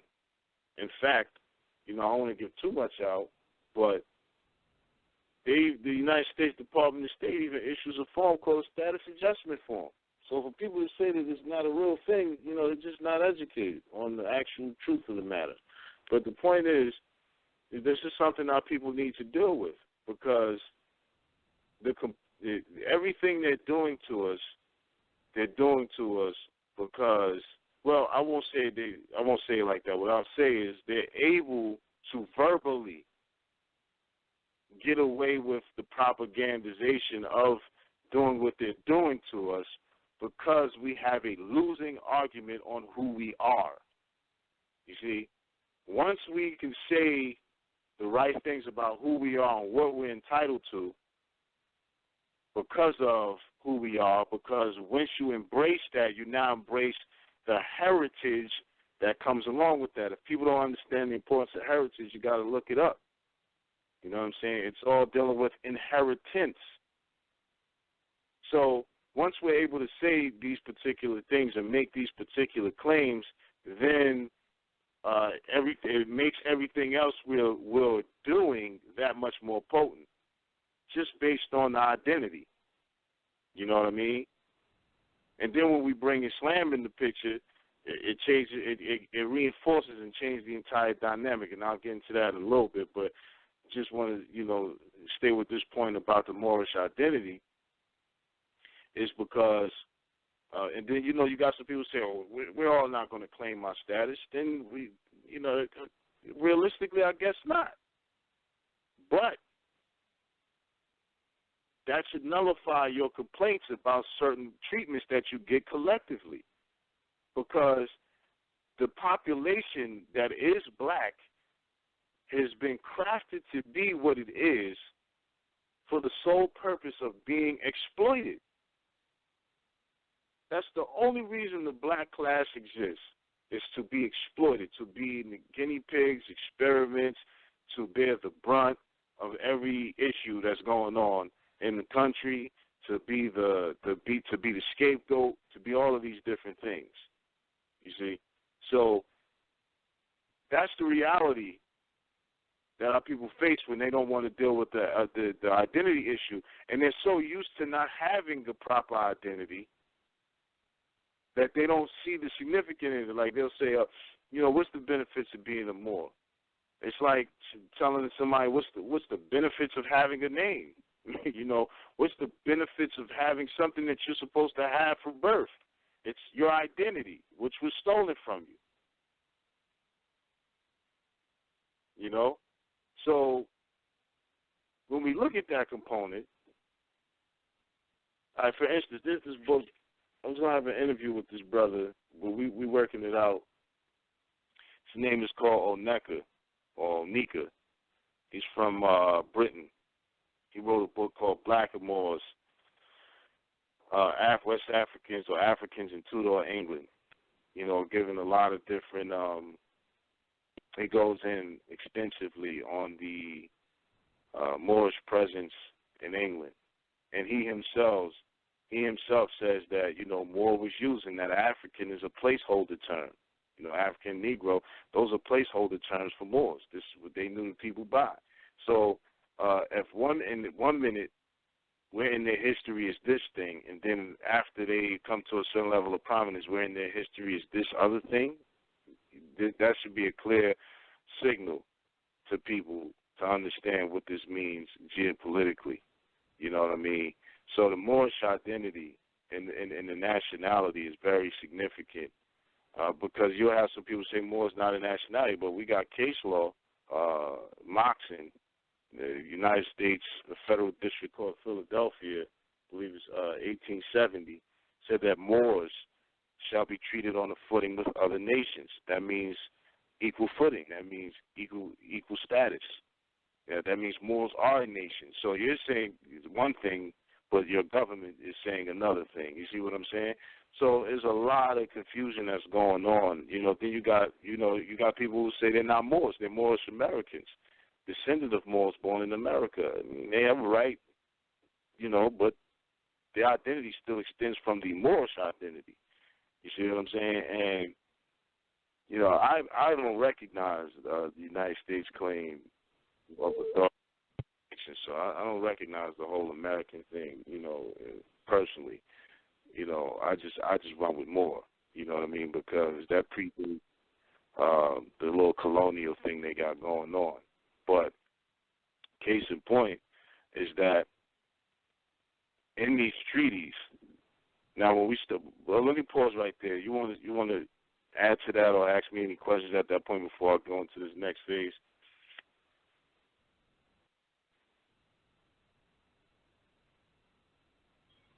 Now, you good, brother.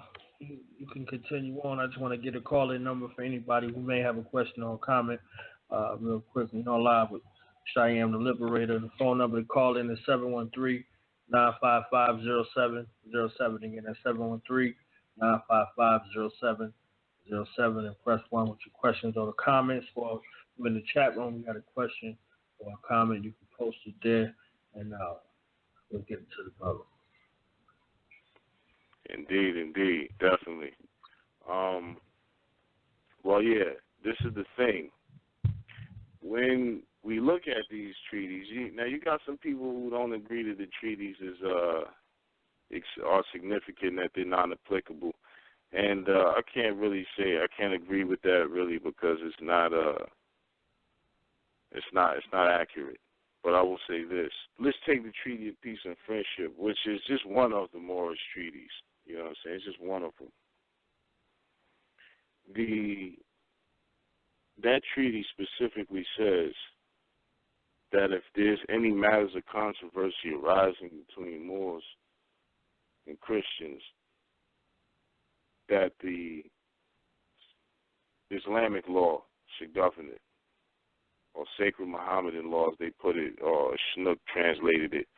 And those treaties were written from an Islamic perspective as grants. They're not actually treaties. They're grants under Islamic law. And when they were translated by the United States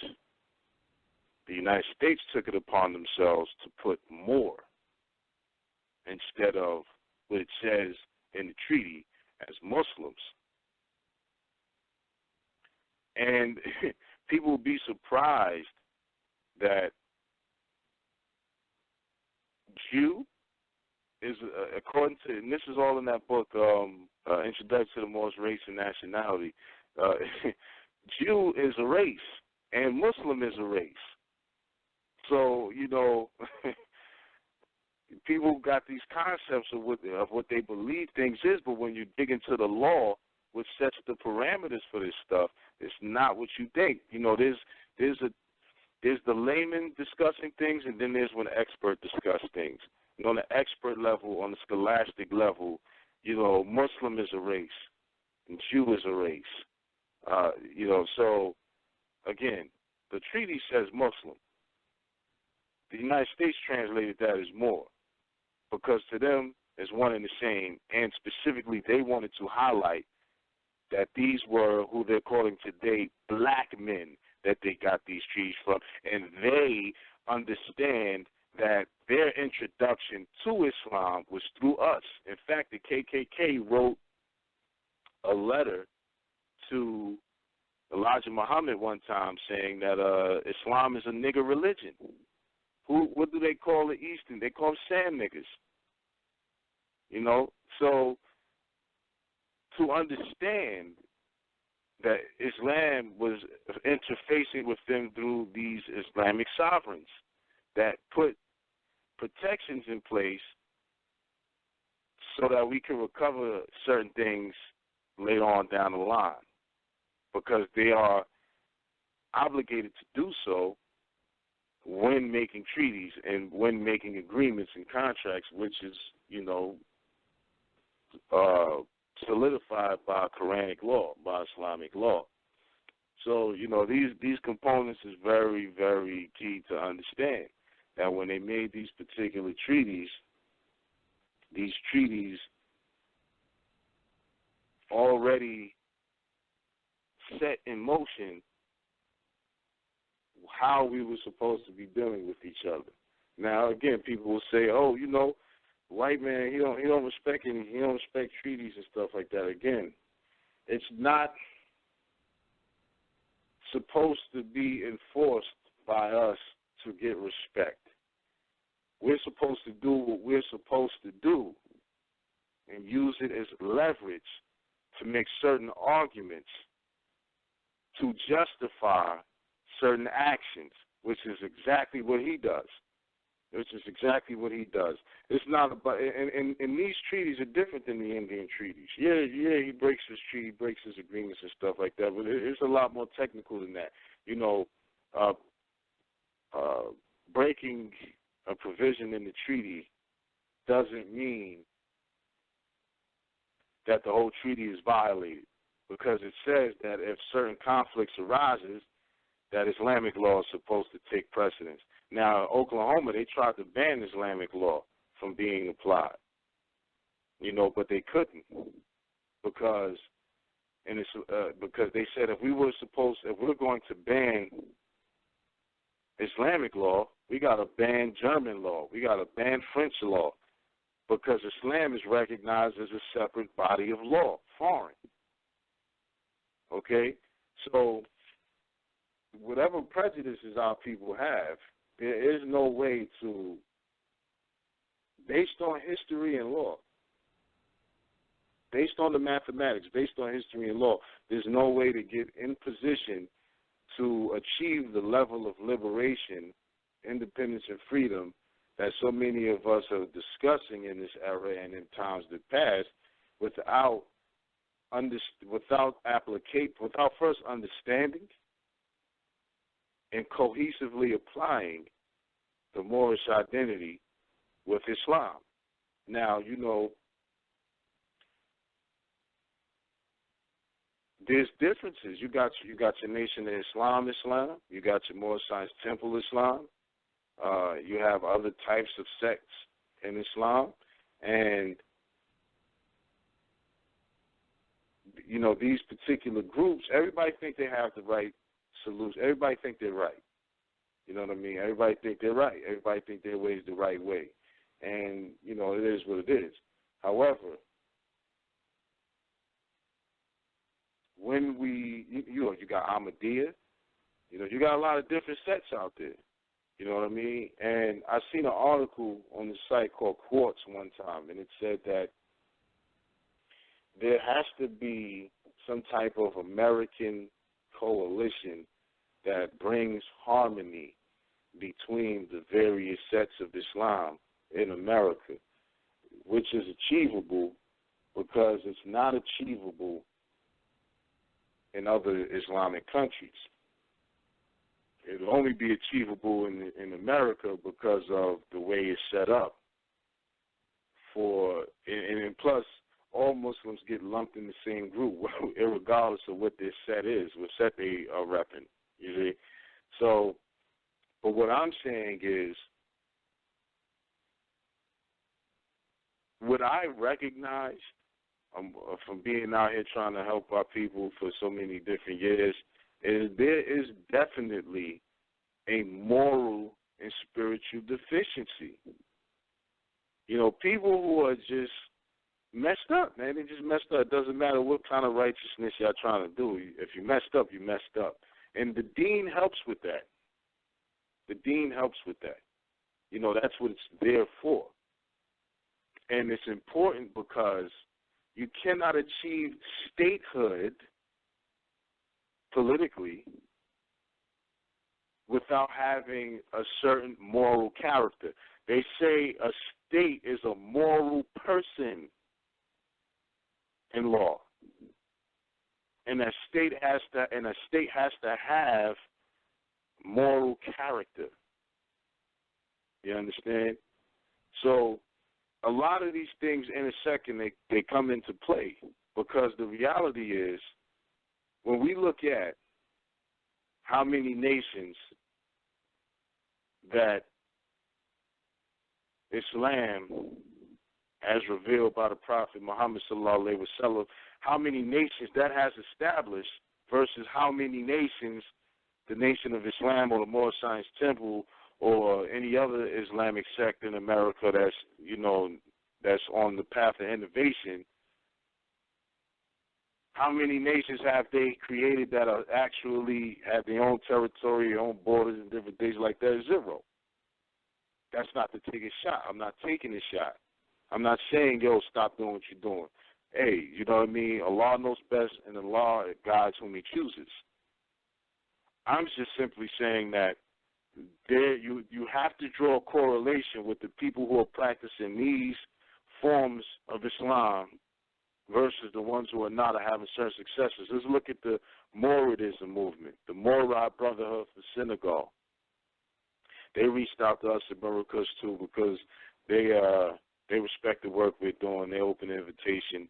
We're supposed to be linking with them later this year sometime. We'll go out there to Senegal, see what she was hitting with that. But, they don't have the stigmas of terrorism and all these other type of stuff that's going on with a lot of with the rest of the Islamic world.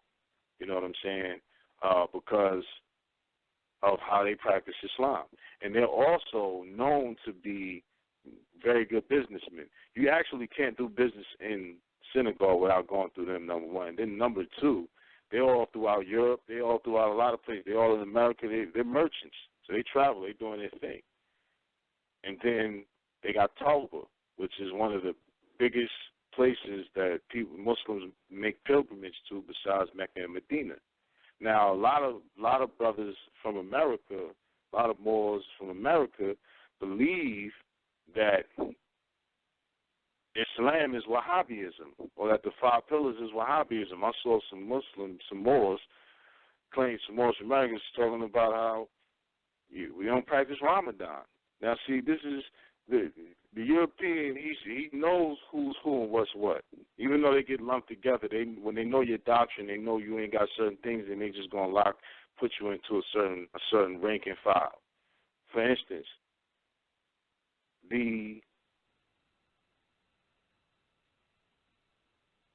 when you look at Wahhabism, it's created in the early 1900s as a way to fundamentally approach Islam and to give them something that was going to allow them to make themselves exclusive, hold themselves up as the pinnacle, and to expel the Ottomans from Arabia.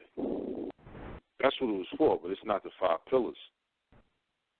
So I've seen a couple, brothers, Moors from America, talking about they don't practice Ramadan and different things like that, but that's inconsistent with your heritage and your ancestry. The Moors, who everybody claims was putting it down like that, they were Muslims. In fact, there's a book called Islam, The Future of Islam in Africa, written in like the late 1800s, discusses how the Moors are considered the Sunnis of the Sunnis, and that they didn't even recognize the Ottoman claim to the Khalifa. You see? And that they had a more favorable status in Islam than even the Arabians. So we have to look at these things, because it's upon reflection of it that it shows where our position is supposed to be. Now, again, people have a problem with Islam in a lot of ways, but it's the fastest growing religion in the world. No matter how much it's demonized, It's still the fastest growing religion in the world. People claim it's oppressive to women, yet women are converting to Islam in droves. Feminist women at that. Even Lil Mo just converted. Even this girl named Nia Lee from Love and Hip Hop. Allah guides whom He chooses, you know. And so you got the people who, you know, they want to demonize it, but they don't understand that the demonization is leading to more victories because it's giving people a chance to look into it for themselves and come to their own determinations. This is very significant because the discussion globally and politically is they know Islam can't be stopped, so how can we augment it? And the way they're doing it is they're doing it by appeasing immigrant Muslims from the East who are very desperate to come to the Western countries because their countries are messed up based on, their rulers, and their rulers are messing their countries up because they're under pressure by the colonial powers to do so. You see? That's the interesting thing that's going on. So Moors, our people, have a significant part to play because we've known oppression like no one else has. And that necessarily in and of itself doesn't qualify us to be the leaders of Islam globally, but it gives us the opportunity to do so if we can be fair and balanced. Because let's look at when, Muhammad Ali died. Peace and blessings be upon him. You know what I'm saying? When Muhammad Ali passed, the entire Muslim world they didn't try, they did. They claimed him as their own. Now, everything we love Muhammad Ali for, he did as a member of the Nation of Islam. And he was avid in standing up for the rights of his people. So that is something that immigrant Muslims don't know how to do. And these immigrant Muslims have a lot of resources and connections to back home that we can utilize for trade and commerce. But if we don't speak the same flow, it's hard to, interact to gain that access because they got a lot to gain from us. We have a lot to gain from them, and this is what we're supposed to do. You can't look at this as the religion in the context of how you've been taught as a slave. You have to look at it as this is the laws thereof, the laws we live by. If you remove that perspective, then you fall into all these nonsensical, dogmatic perspectives that will, make you susceptible to believe in the propaganda that's spreading. So it's very, very key and very, very intricate things going on the global scale. You know what I mean? That makes it so the Moorish identity and Islam is a vital tools in the liberation, independence, and freedom of the brothers and sisters in America. Also, Islam is perfect, but Muslims aren't. But when you look at the system, we have to talk about systems. We keep trying to reinvent the wheel. When we look at systems that are proven to free a people, proven to help people build civilization, we're looking at it. Like even the Haitians, they're starting to find out more and more that the Haitian Revolution was led by Muslims. Muslims from West Africa, Marabouts, Mandinkas. So it's very key to understand because even when we look at the material breakdown between the male and female relationships in between brothers and sisters in America, Islam can heal that. Like, think about how many of the black women tie their hair up. They're always tying their hair up at night, all around. They don't know why they do it. It's in the genes. They always used to have their hair covered. And you look at some of those old slave movies, they wearing turbans. Why they wear turbans? Why? It's in the genes, passed down. We already know that trauma and other genetic memories in general, not just trauma, is passed down genetically. So a lot of the things we do, look at how many people in the ghetto name their children, Tariq, Jamal, Jamar. Those are all Islamic names. So, and then you got the strong movement of, a lot of brothers getting on the Hebrew flow. You know what I'm saying? They want to be Hebrews and stuff like that. And it's like, that's great, cool and all that. You know what I'm saying? I recognize myself as a descendant of the original Hebrews, of course, but I'm Muslim. You know what I'm saying? The Jews were always being protected by the Muslims in history. Even when you look at some of these treaties between the British and the Sultan of Morocco, most of these treaties are going to have provisions in it on the part of the Muslim Moors, making provisions in them for the Jews as well. In fact, the first constitution was written for the Prophet Muhammad sallallahu alaihi wasallam wrote the first constitution, the Constitution of Medina, provisions for Jews in it. Our people can't make the mistake of taking the position of the rest of the world takes in regards to the three major religions. In Islam, you only got four classes. You got Muslims, Christians, Jews / Yahudis, and the pagans or polytheists. And it even tells us to make treaties with polytheists when and where we can, if possible.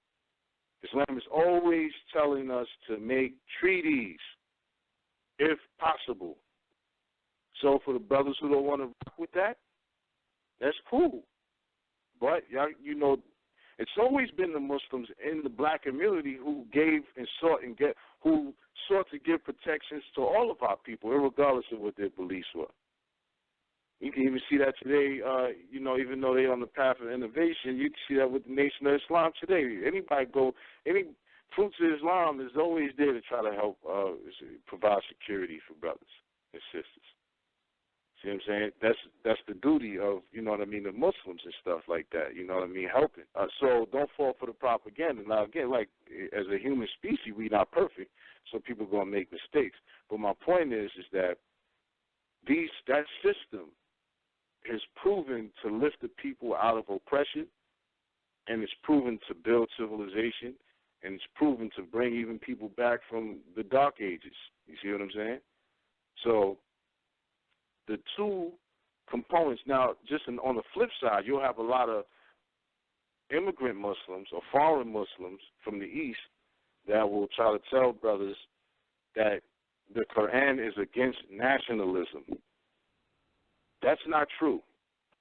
We're not supposed to place our culture or our lineages or tribalistic type of mentalities before the deen, meaning that we're not supposed to defer to where the deen and our cultural syntax conflict. Islam is supposed to take precedent. The deen is supposed to take precedence. See what I'm saying? Because the Quran says that I made you into tribes and nations so you may know one another. And it also discusses not cutting off ties with your kindred. You see what I'm saying? And you're supposed to take on the name of your fathers.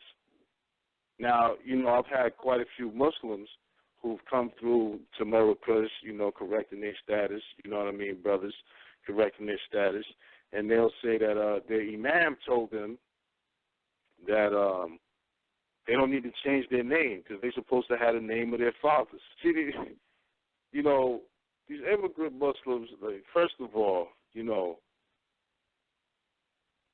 don't know what it's like to be in our position.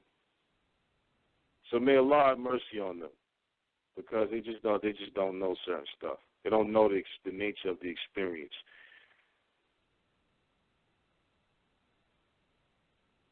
The Congressional Apology for Slavery says, whereas Africans were subjected to indignities of being stripped of their names and heritage.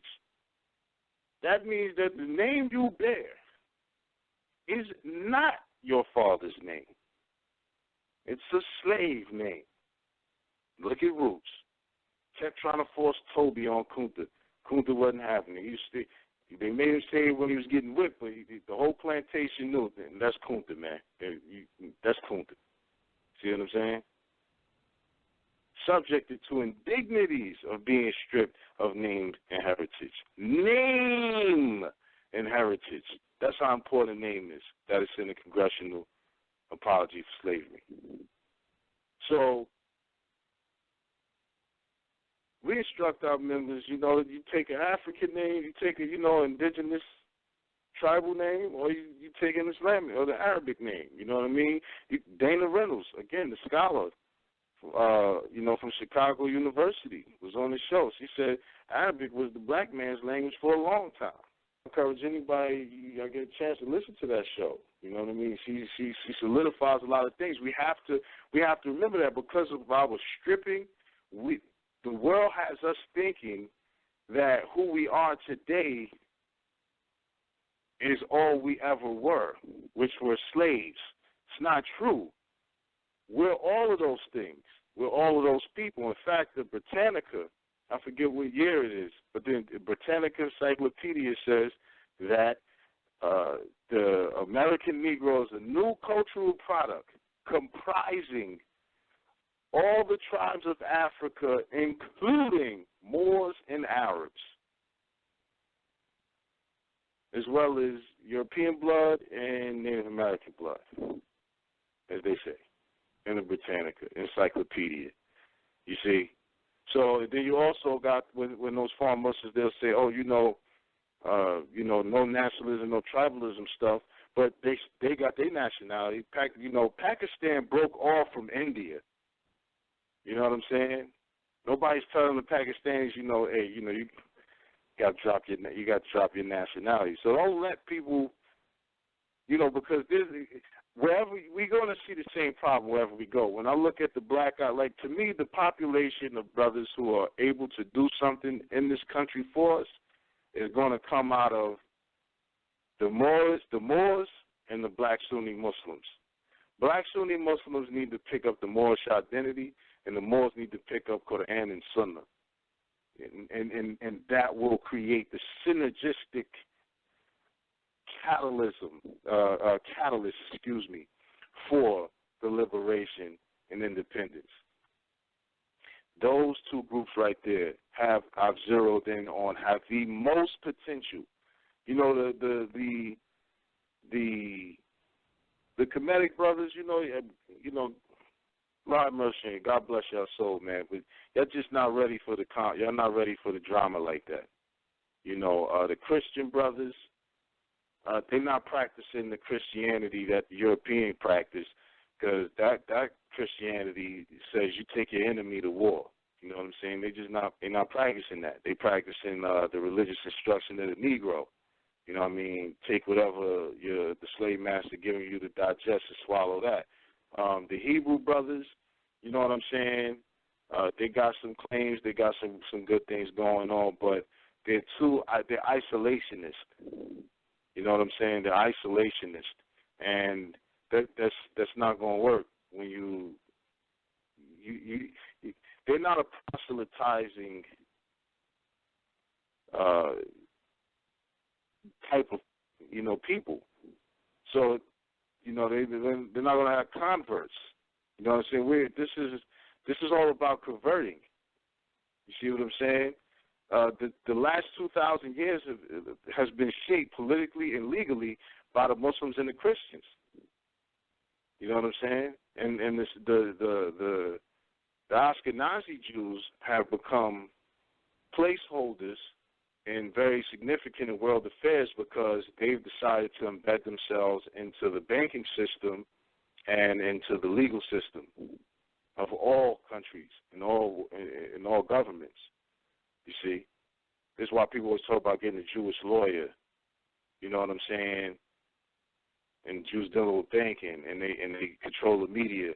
So they've concentrated their economic efforts in particular places. But for all the complaints that people say about the Ashkenazi Jews, They chose to convert to Judaism, the Ashkenazis, because they didn't want to convert to Christianity or Islam, which was pretty much, Islam was spreading and it stopped in its advancement in Eastern Europe during the time with the Khazars. And the Khazars was successful in holding that side of the Islam back. And they didn't, and then they integrated into Christian society to gain positions of power on the Western Front. You see what I'm saying? So people got to look into that history. So, but make no mistake about it, it was the Torah, living by those laws, that enabled them to amass this much power. These things cannot be ignored. When you're somebody who studied world history, war, military strategy, law, all these different things, the system, its effectiveness is what you look to and what you look at. People now, these global governments, to get away from the banking, the predatory banking activities that existed, they're turning now to Sharia-compliant banking. The Pope is calling for ethical banking, which is a spinoff of Sharia-compliant banking. You see? So, as I was saying before, the two groups that are more primed and prepped to be able to do something for our people on a large significant level are the Moors and the Black Sunni Muslims, specifically because you need Quran and Sunnah, because that's its own law, body of law. We have to. We can't try to create a new body of law. There's no need to reinvent the wheel. Look at Africa. You know what I'm saying? The whole half the continent is Islamic. And go over there and try to tell them that the Arabs forcibly converted them. They'll probably, ain't no telling what they'll do to you, because they know that's a false history. That's not true. They weren't forcibly converted. You see what I'm saying? They converted because it was better business. It was just better way of doing business. Then when historians will tell you, they'll say, the nobility converted, but they didn't force it on the people. Number one, when the nobility converts, the rest of the people convert as well. And Islam spreads in certain ways. The first is the message of the one God, and everybody gets on board with that. And then there's a merging of the cultures, the indigenous culture with Islam, and then there's a weeding out of that which is inconsistent with Quran and Sunnah. You see what I'm saying? And so that's what happened over the period of time. You know what I'm saying? And the sovereigns didn't force the people to convert because there was no need to, because they just adopted an Islamic way of doing business. You know what I'm saying? Even when Mansa Musa went to Egypt, when he went there, when he took his pilgrimage and he did all that, and then he went on over to Mecca, he was getting schooled by the Islamic scholars there. And that's when he came back and built a whole bunch of madrasas and renovated and redid the entire, systems in Timbuktu and learning and all of that. It is these two groups that have the biggest roles to play by swapping out with each other and being able to heal the identity and the legalistic system that needs to be implemented, because the immigrant Muslims don't possess that capability because, number one, if anyone who's an immigrant, I've had immigrants tell me this too, you know what I'm saying? They give them classes. You got to take classes to be a citizen. So a lot of times when they come here, they tell the people not to rock with us. Don't stay away from the blacks. You know what I'm saying? Stay away from the blacks.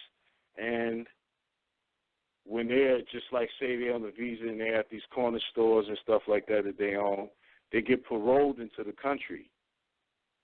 You know what I mean? So they have a probation officer or a parole officer that comes and checks on them, make sure they're not breaking no U.S. laws or doing anything they're not supposed to be doing, just from having a visa, to be here. And they have, like, those stores and stuff.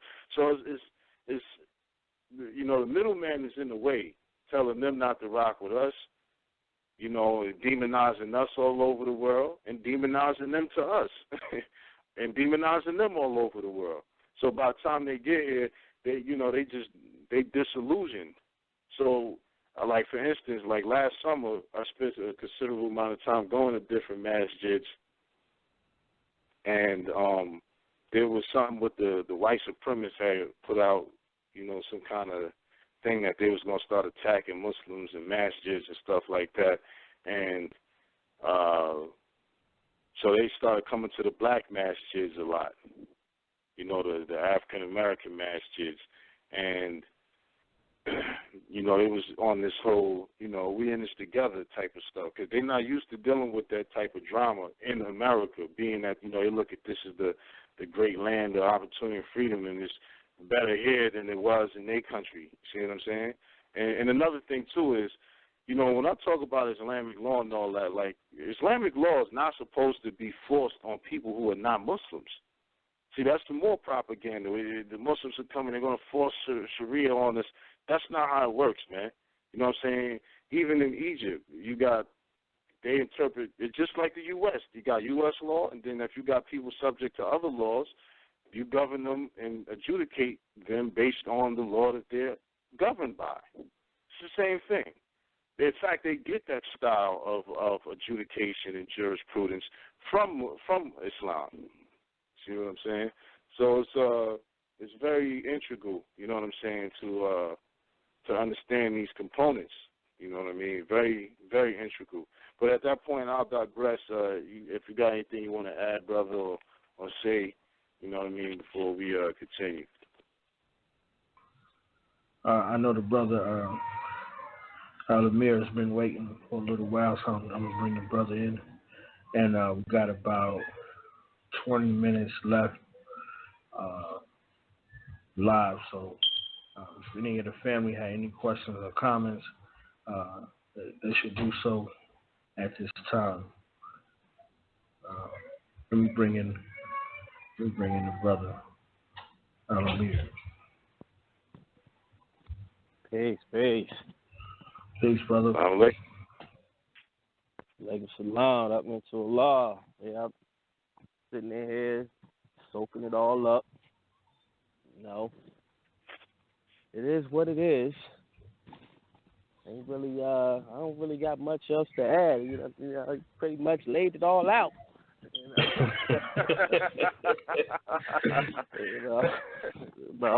All I can do is concur. I know you got something, brother. I know you got something, man. I was just in there, zoomed in, you know what I mean? But, when it comes to,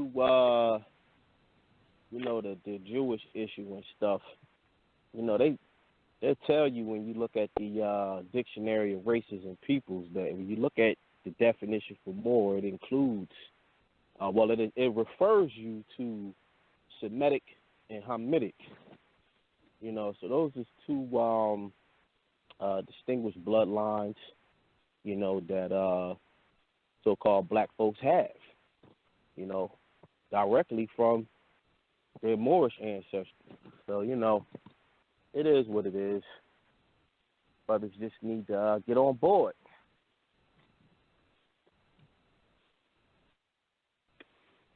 Indeed, definitely.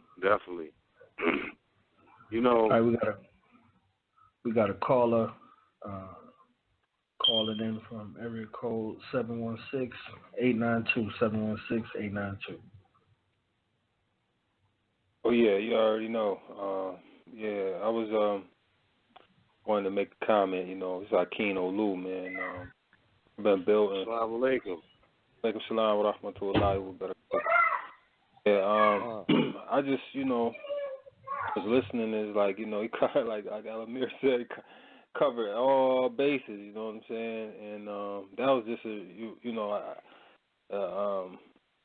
a unique experience, just because when we talk on your platform and do your platform, it's usually, people, dropping in with their what they feel about it and their opinions and so on and so forth. It was just good to hear, you go straight through, and cover all those fine points and issues. I just wanted to make that statement, and with my short time or six or so months with the build, with Al-Marakush as coming from a Muslim perspective to trying to basically cover the Moorish nationality perspective. I've become a giant, amongst the brothers who I'm dealing with, in regards to my practice of al-Islam, because it helps to incorporate, like you said, the political science aspects, and it places us in a position of leadership if you're willing to take those necessary steps. And like you said, that is a good union.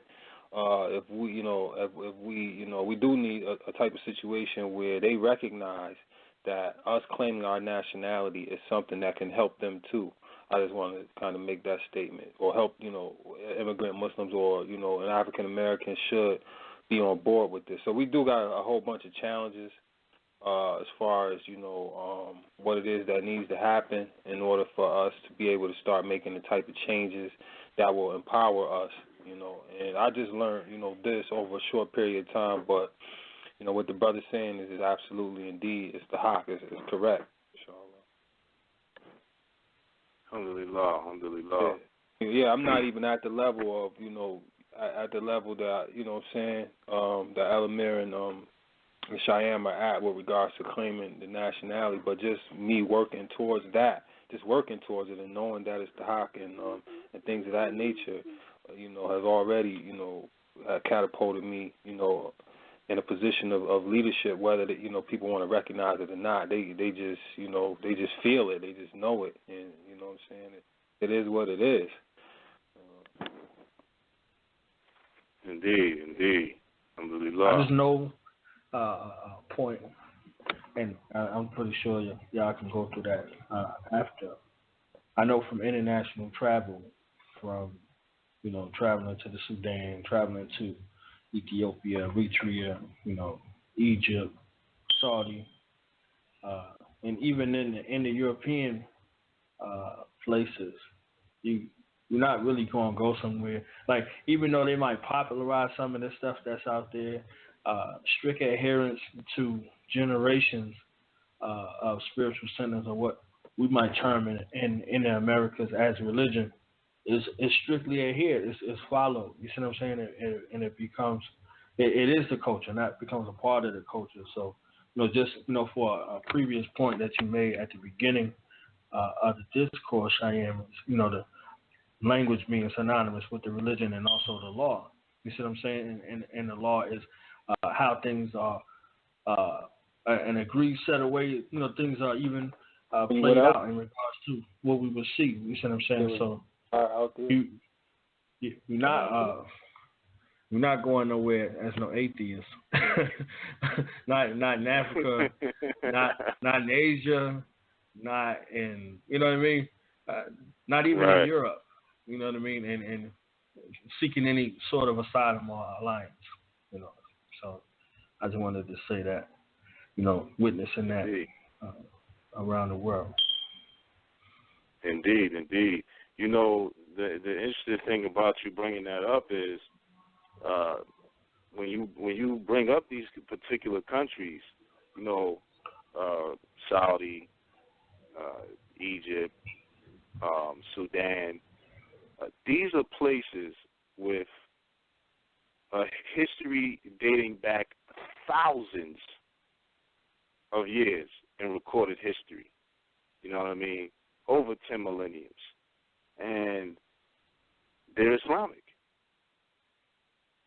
And the point I'm only bringing that up is because the last 2,000 years is either Christian or Muslim. And when you come up with this atheist or this secular ideology, that's a Christian creation due to the Treaty of Westphalia. And like I said, in Islam, you got Christian, Jew, Muslim, and polytheist. Everyone who doesn't subscribe to the one God ideology is a polytheist. Now, I've even seen, now the Quran says that he didn't reveal all of that he already sent to the world.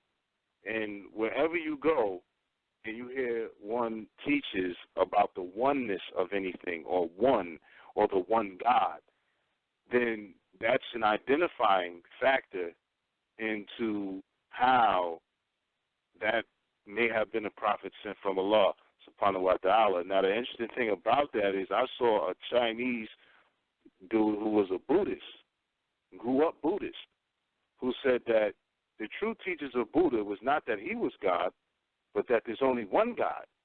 And that's what got him into being a Muslim. And when you look at Islam in China, there's only been a conflict due to the communist regime that came to power, the People's Republic of China. When they came into power, that's when they kind of started having conflicts with Muslims. But Islam has a long, deep-rooted history in China. If you look at Japan, there's a lot of Japanese now that's converting to Islam. It's the fastest-growing religion. And the reality is that our people who are playing around with it need to realize that these other places did not require their own form of Islam to be united in the spirit of Islam and to utilize it in their countries as they see fit. We've only come to the conclusion that we needed that due to our enslavement and the stripping of the name and heritage. This is why we cannot get into the proper fold of power without the Moorish identity, because that is what's going to connect us back to a certain level of respect. That's all I've witnessed. Outside of the parameters of how people understand the Moors, I've seen nothing but people congratulate and be respectful and welcoming. It's truly an interesting thing when people realize that you say, listen, that's not my identity, man. This is my nationality. When you can say that to those of other nationalities, I've experienced a certain level of tremendous respect that accompanies that you don't get when you just simply say I'm a black, a Negro, or just African American. You see what I'm saying? So I'm just saying to the brothers out there that, we got to start looking at these systems as the pinnacle of how we're going to fix this oppression problem, solve the problems in the communities, solve the problem with the women, solve the problem with the economics, because when you're looking at doing business in an Islamic fashion, it's going to automatically stop you from taking bad investments in stuff that really has no intrinsic value. It's going to stop you from dealing in business that's immoral. A lot of different things, you know what I'm saying? Because on one end, there is a deep spiritual deficiency in morality among our people, and on the other hand, systemically, we don't have the proper system to utilize that can get us free from the oppression that we are looking for. And Islam contains those things. But if we just accept Islam without the identity, you're going to end up like the black Sunni Muslims in general, who are pretty much just beggars, and they just pretty much they just ride the coattails and almost worship the foreign immigrant Muslims because they lack identity. And this is something that many African American Muslims have expressed to me, that we still lack an identity. How come the immigrant Muslims could come here and do this, that, and the third, but we can't do X, Y, and Z? It's because of the lack of identity. You know what I mean? So definitely, just wanted to put that out there. On the Roots, the recent Roots season, the original Roots, when Omaru went to speak with the sheikh about a name for his child, one of the things the sheikh said was that whatever name you give to the child will reflect the meaning of that name. So that's applicable when we're talking about individual names and when we're talking about racial names or national names per se. If you name a child Robert, he's gonna act like a Robert. You know what I'm saying? You name your daughter Alice. She's gonna act like Alice. She's not gonna act like Fatima. Robert's not going to act like Mansa Musa. Those are not the names they were given. So that, it has a very intrinsic aspect to personal characteristics and overall personhood. These issues definitely have to be resolved in a collective manner. Indeed, alhamdulillah. Yeah, your brothers are doing a good job, in doing that and taking on the responsibility, and may Allah reward your brothers, and keep, to be, successful. We just gotta remember that it's sent down in due measure. I know that in my in my trials of seeking to claim my Moorish nationality as a Muslim, and as a Moor in America, you get anxious because once you recognize the benefit of it, you know that you want the things to be able to get done, and there's a lot of paperwork involved. There's a cost associated with the total package of doing what's necessary to do.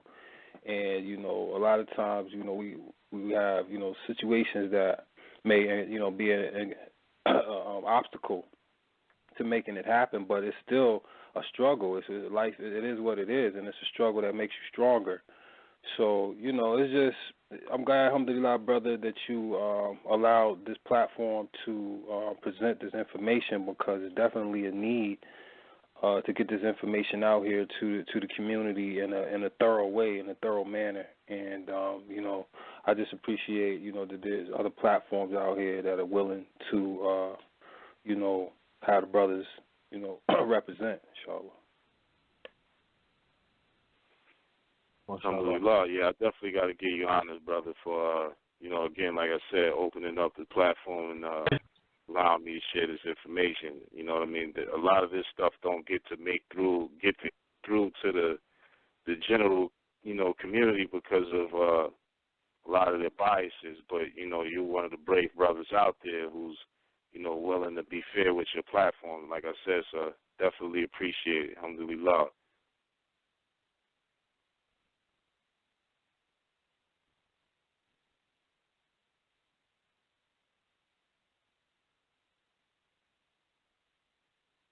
Yeah, I'm not sure if the we're still on. I just had some technical difficulties, but you know what I mean. All right, true. We rebounded, and I got a chance to hear everything that was being said. I just couldn't communicate back at the time, but mashallah, we made it happen regardless of whom what. And last time I was on, he was dropping some jewels. Kind of like casting a pearl before swine, you know what I mean? And that's you know what I mean? A little fitna, you know what I mean? But right. The thing about it though, brother, is the definition that a lot of brothers have is of certain things is pretty clouded. Like the main issue that I was trying to get across to the brothers on the line was, we have a lot of things, or we already have a lot of working pieces.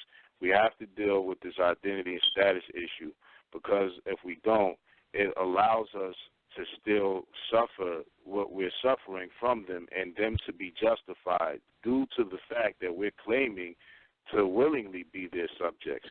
We're claiming to be their creation when we know that we're not. We're creations of Allah. We're creations of the Supreme Creator.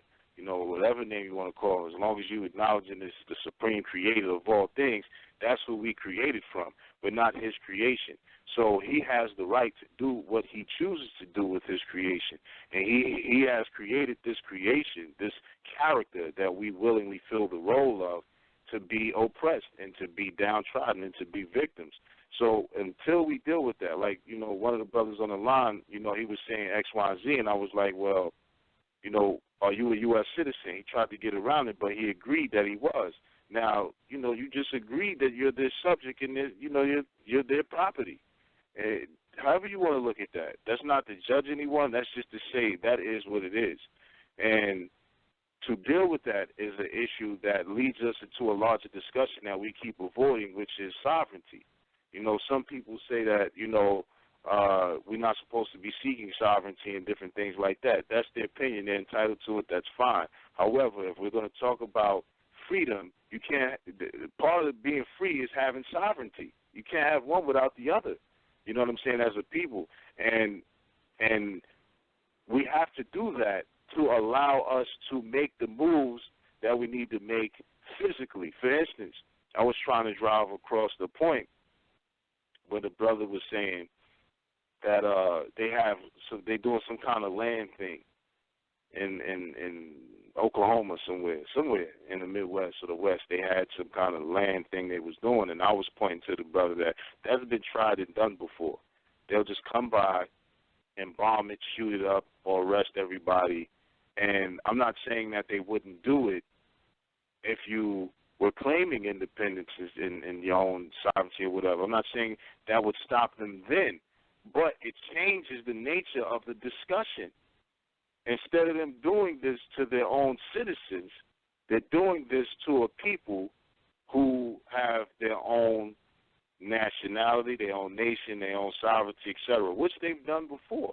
But now it puts us in that place to be able to justify any due measures we take to get recourse, because the 14th Amendment stipulates that, you know, a citizen does not have the right to challenge the public debt.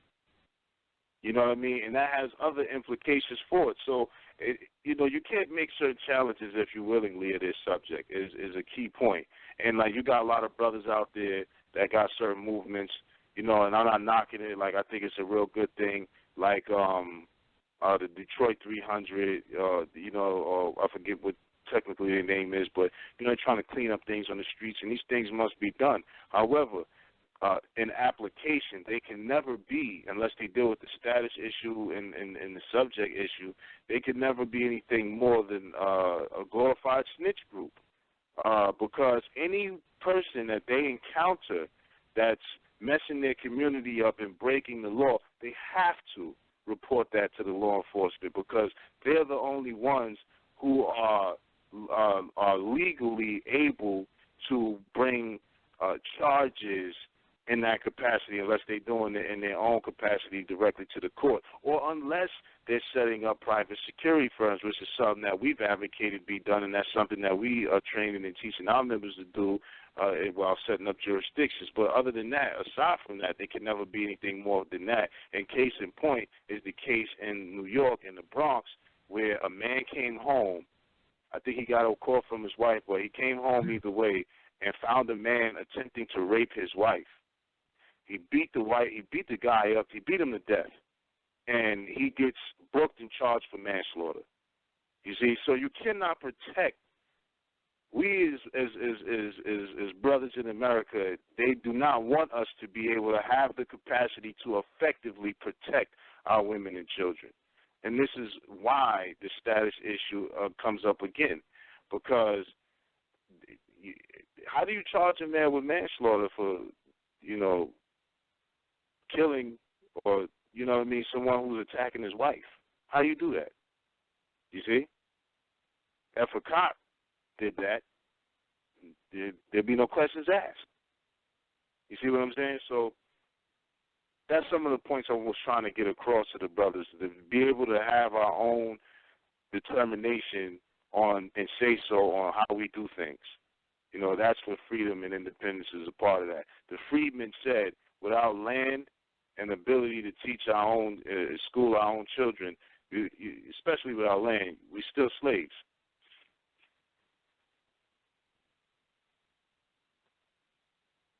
Still there, brother?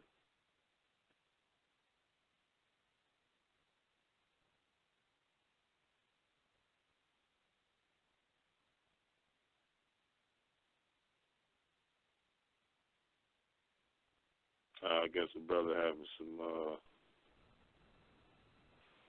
technical difficulties. But, yeah, you know, that's something everybody should take into consideration. You know what I'm saying? Definitely. So if y'all listening, make sure you check us out at murakushsociety.com. That's MURAKUSH Society, SOCIETY.com. Make sure you check out our books. We've put some very good literature together to break all of these things down and give everyone the specifics on, everything from the Moorish identity, its application. We even have book course books and online courses. We're putting more books out. We have, Challenging Jurisdiction book on the way. We have about 5 more books in the pipe, that's coming through that you all should be interested, who are interested in this particular information. Y'all should definitely check it out. So Moorish Hareem too. That's it's an ill site. You know what I'm saying? It's a very entertaining site that people should be abreast to. Yeah, definitely. Moorish Harem, MOORISH HAREM.com. It's a website for brothers, in particular Moors, to aspire. It's about inspiring brothers to aspire for more, and pretty much capturing the Moorish lifestyle of today. Like if you took a Moor from 1400, 1300, and placed him today, how would he be moving? How would he operate? How would he live? What things would he seek to secure? So, it's definitely more on the light side, entertaining and very informative.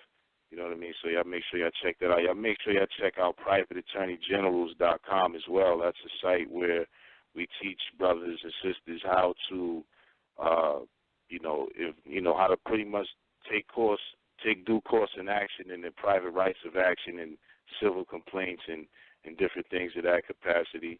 You know what I mean? How to sue, teach you, give a lot of different legal information that is very, very necessary in learning how to, initiate your private rights of actions legally. There's also 720 Entrepreneurs. If anyone's interested in being an entrepreneur, you need some help with anything pertaining to that, make sure you hit us up on 720entrepreneurs.com, 720entrepreneurs.com. Have a book, called Craft of Entrepreneurship that y'all can check out. There's just a lot of things. We just try to keep on producing different things that is valuable to the community that they can use, to benefit themselves. And hashtag free Moor in that discussion about the 14th century, dropping them in modern day. It would be a free Moor because you got some slave Moors out here. That's some slave Moors today. They think like slaves, and that's just it is what it is. And that's very key. The breakdown about freedom and sovereignty. Like you said, they go hand in hand. And one of the interesting things I always bring up is that when the freedmen, after the Civil War, when the freedmen was asked by the government, U.S. government rather, what is it that they wanted for their service, and helping them win the war against the Confederacy, and the leaders. They were speaking to the leaders of the freedmen. The leaders said they wanted land. They said they want land because without land, there is no freedom. And the reason there's no freedom without land is because you cannot reap the fruits